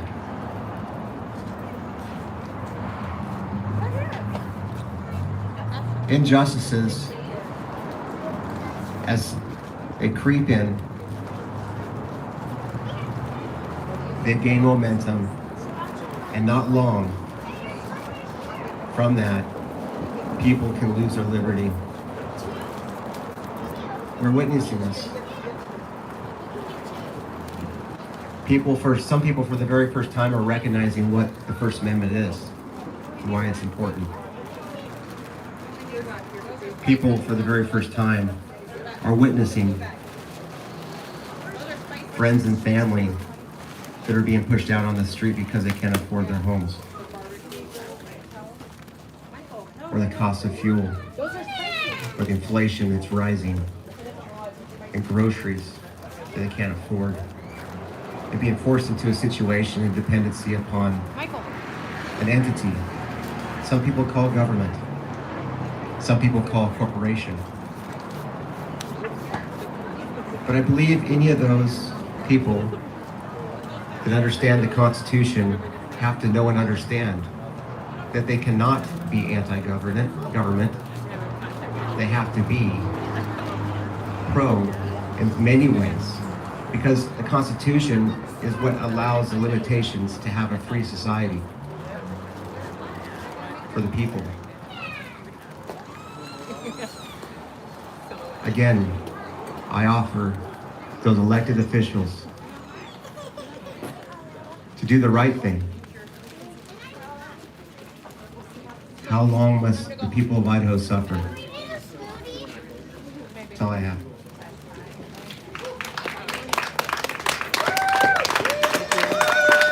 I'm going to build it up. I'm going to take just 30 seconds. I'm from what used to be the great state of Washington. It's a swamp. I agree with everybody here, everybody's opinion. That's why I'm here. I'm standing up for our rights. When the time comes, I'm going to ask you to stand up for me and my son. 7 years ago, the state of Washington took my grandchildren away. Long story.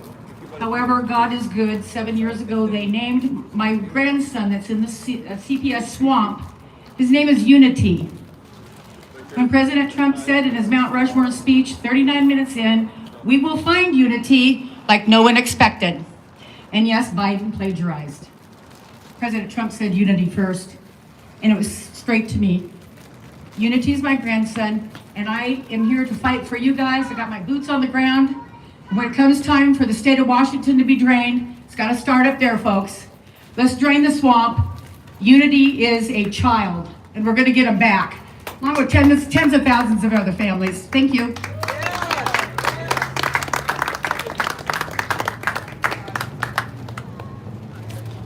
Alrighty, so we are going to actually close out now. I have a few things to say for you in Idaho and people watching. I just want to say really quick, I know we get together sometimes and we're upset about losing the Republic, but we're going to have a party a 1-year anniversary party from a mom being arrested on wood chips. April 21st, same park I was arrested in. It's still just a play date, not a protest. It'll be around 3:30. Thank you. Kleiner Park in Meridian, Idaho. Come one, come all. Bring some fruit snacks, cheese sticks, juice boxes. It's a play date. No handcuffs. Alrighty, for you guys in Idaho and for you guys in Washington, if you guys want to come to Idaho, don't. People think they're running from a crazy state with all these restrictions. We have more rights in Washington than people in Idaho do. I realized that the first time we came to the Sean Anderson rally. I have never in my life seen cops chain smoking in front of a police station in uniform or chewing tobacco and spitting it. I have never seen cops in Washington, we're in Portland metro area, never seen cops talk back to you. I've never seen them be rude. I've never seen them be snarky. In Boise, in Idaho, because that was up in Nez Perce, in Idaho, it was kind of a shocker. We were like, what the hell is going on? Like, what is wrong with these people? Our cops, we don't have, what happened at the judge's house today, we went to prosecutors' houses, we went to mayor's houses. The cops don't even show up. They really don't. There's like one driving around, the sheriff drives around, comes and says hi to us. They're very friendly. They're not aggressive. Half the time they're not wearing a mask. They're fine. They talk to us like we're normal people. The stuff you guys have in Idaho, we do not have in Washington. We don't have that in Vancouver. We don't even really have that in Portland, but that's a whole different situation. You guys have it worse with police officers than we do. You guys, from the way I see it, you guys just have lower taxes, but we actually have more freedom.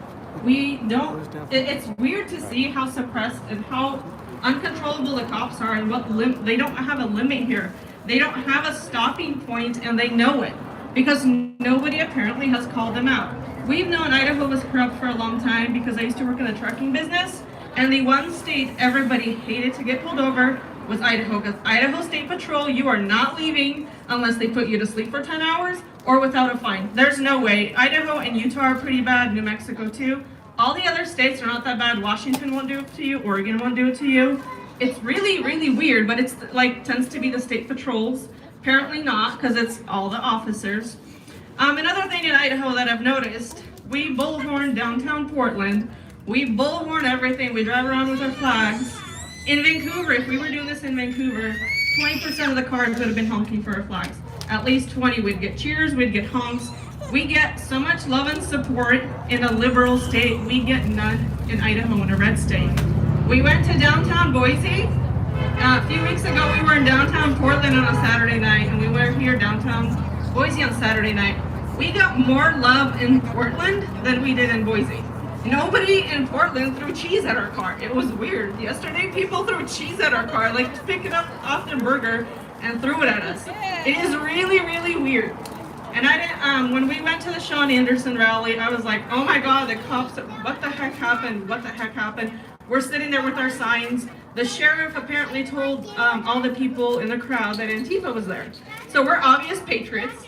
The whole town is standing there, spitting tobacco and smoking, not something I'm used to seeing, and have their guns aimed at us, calling us terrorists. We're like, okay, we're just gonna leave. A day later, we watched Casey Whalen's video. We did not know the command center was there. We did not know how much cops were actually watching us, and I'm glad because I would have been terrified. I was scared of the sheriffs there, and I realized if I get a ticket, if I get arrested there, I'm screwed. Because they're all buddy-buddy with the townspeople, they're buddy-buddy with the sheriff, they're buddy-buddy with each other. In Washington, that wouldn't happen if even the prosecutor is too close to a judge or the cops are too close to a judge. They will switch it to another judge or completely another county. You guys don't have that in Idaho. If I got arrested in Idaho, we are screwed. If we get arrested in Washington, you are going to get a more fair trial, I believe, than you are in Idaho. I invite you guys to come to Washington sometime. I have a feeling people's rights in Washington is going to be an uphill battle soon. We have a pretty bad sheriff in Clark County that is trying to arrest 4 people, and Kelly Stewart, for those of you with people's rights, know who she is. They're trying to go after her. I hope they don't. I believe that our judges will make the right decision. I believe in our judges more than the judges here in a red state, and it's a scary little fact. But before people go running to a red state, because everybody, like somebody mentioned, everybody's leaving Washington for a red state. You have less rights here, you have less taxes, but you have less rights here in this state than we do. And if you do get in trouble in our state, you have more freedom. You're going to have a more just trial than I believe here.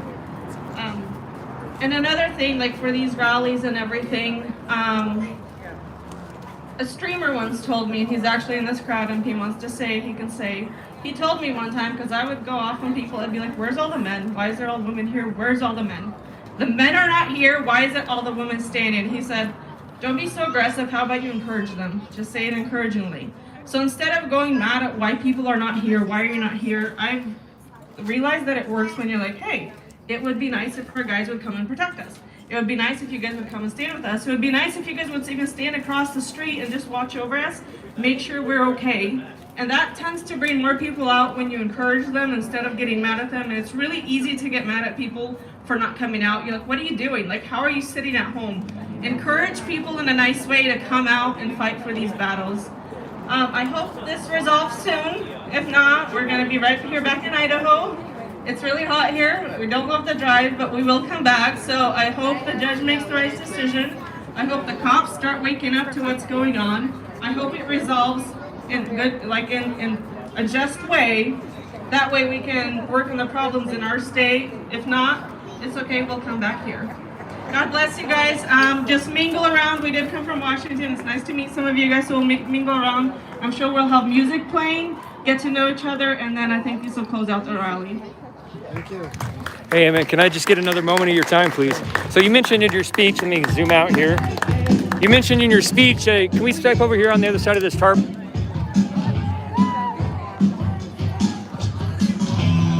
So you mentioned in your speech about, I think you called it the cold box. What are the details on that? Where is that here in Boise City? What?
They can't hear him.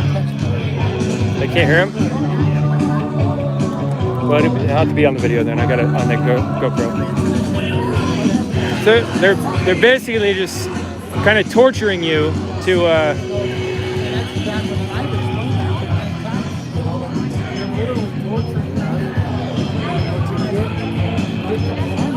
yeah.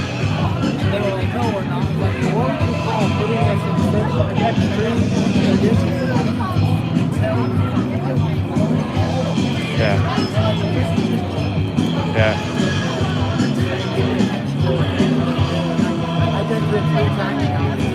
That's the Idaho County courthouse that does, the county jail that does that? Wow. When you told that story, it just kind of blew my mind that they do that.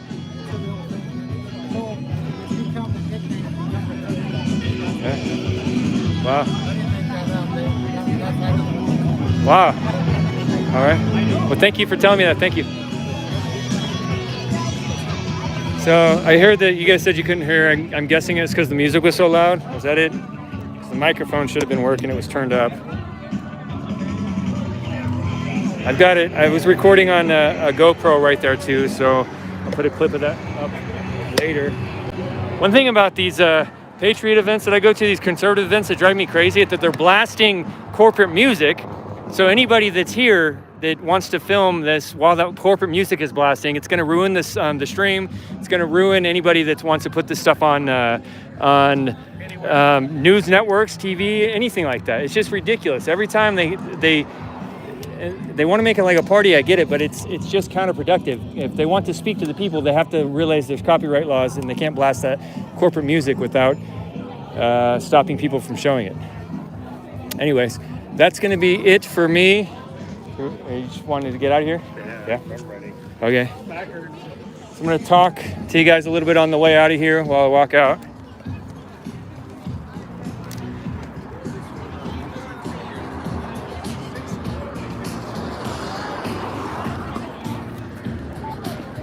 So, can you guys hear me right now?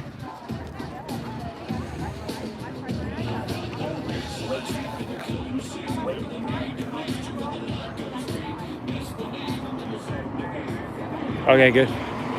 So, those kind of events for me are kind of exhausting for me. I don't do, like, I can do like one speech that's really good or two speeches that's really good, but then speech after speech after speech, especially when they keep adding on people, I can't. That exhausts me like crazy. I can't handle it. And I feel guilty for streaming it too, because it's got to be a really boring stream. But at least I got to interview Ammon Bundy a few times. As always, tech issues. As I say tech issues, my GoPro falls off its mount.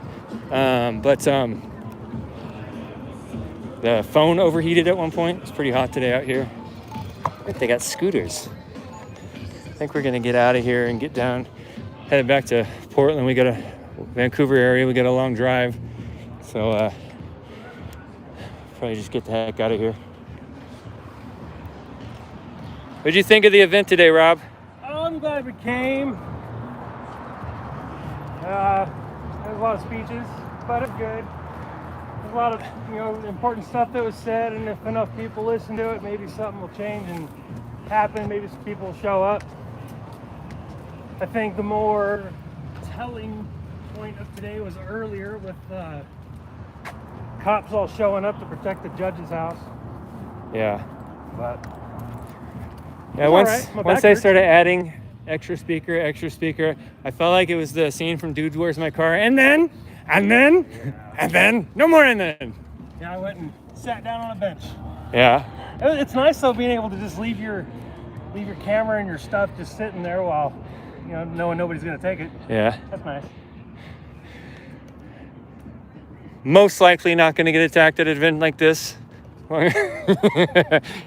Even though I managed to almost do it at any kind of event. All right, guys. So actually, I'm going to sit in the car for a minute and do a close-up chat and see if anybody has any questions. But that's going to be it for a minute here. Oh, yeah. You filming my car, bro? I'm filming me. Isn't your car already doxed? No. No, I haven't filmed your car. I've purposely not. Somebody wouldn't make it home. I don't know who, though. Let me fix the microphone here real quick, guys. Put the mic at me.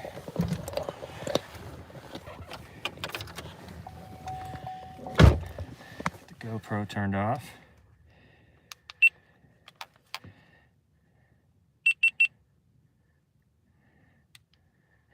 I liked Ammon. He was a pretty down-to-earth guy, just humble guy. Yeah, he's doing a lot of. We might not be the most like hype man speaker, but he's an educator. He tells people a lot of things that they didn't already know. That's pretty cool. So, what do you think about that cold box he was talking about? No, that's pretty bad. That's pretty bad. That's definitely some cruel and unusual punishment, especially the fact that he was wearing layers and then they stripped him. It's a bad situation. Yeah. All right, guys, I'm gonna take this and chat here for a couple minutes. That's probably gonna make switch my. That's okay. I'll wait. No, you're good. No, it's fine. No, it's fine. You don't need It's fine. You can drive. In a second. 'Cause we're not gonna take it. All right, so I'll take questions if you guys have any questions about the event. I'm pretty sure you all know what it was by now. I kept seeing a lot of people asking what it was, so pretty well described in the descriptions. You guys have anything you wanted to say before we end the stream, or any questions? I love those questions. What is this? No, I told you. I already told you what it was. Can somebody tell me what it was? Read the description. No problem, Kayla. Thanks.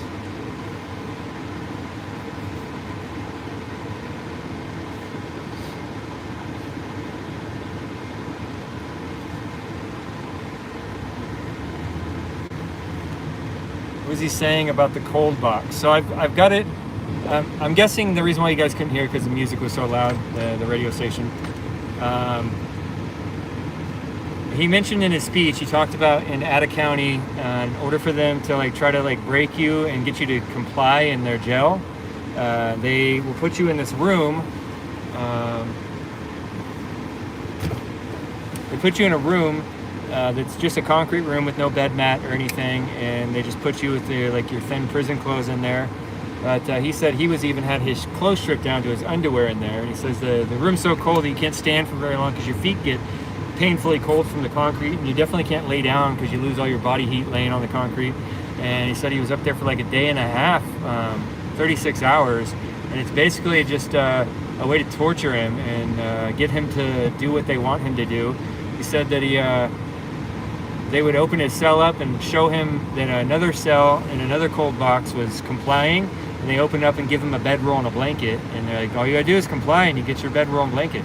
It's torture. I mean, it's not like waterboarding or anything, but that's torture. You can get hypothermia. Yeah.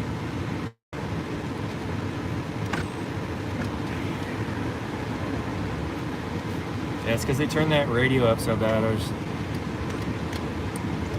One day I'll figure out how to do all this successfully. Figure it out like me and get your channel taken down. The only way to do this successfully is to start talking about how awesome communism is and how we need an authoritarian government, sir. Yep.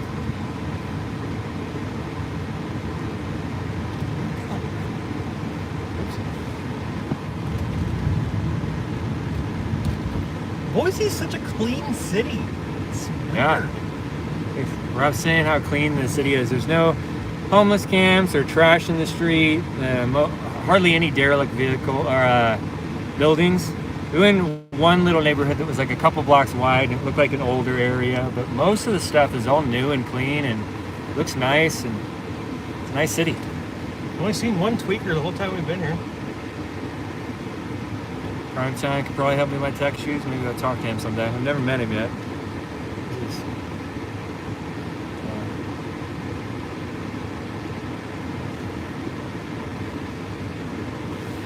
All right, guys. Looks like most of the people have left the chat already. Understandably, how long that speech section was.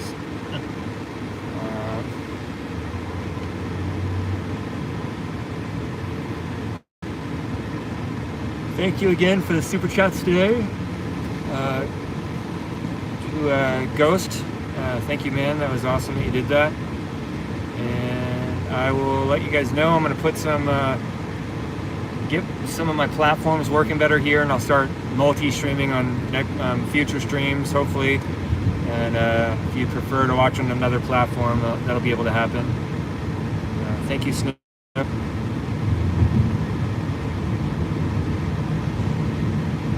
All right, guys. Villain Report is out. Thank you very much. Enjoy our long car ride home. Yay!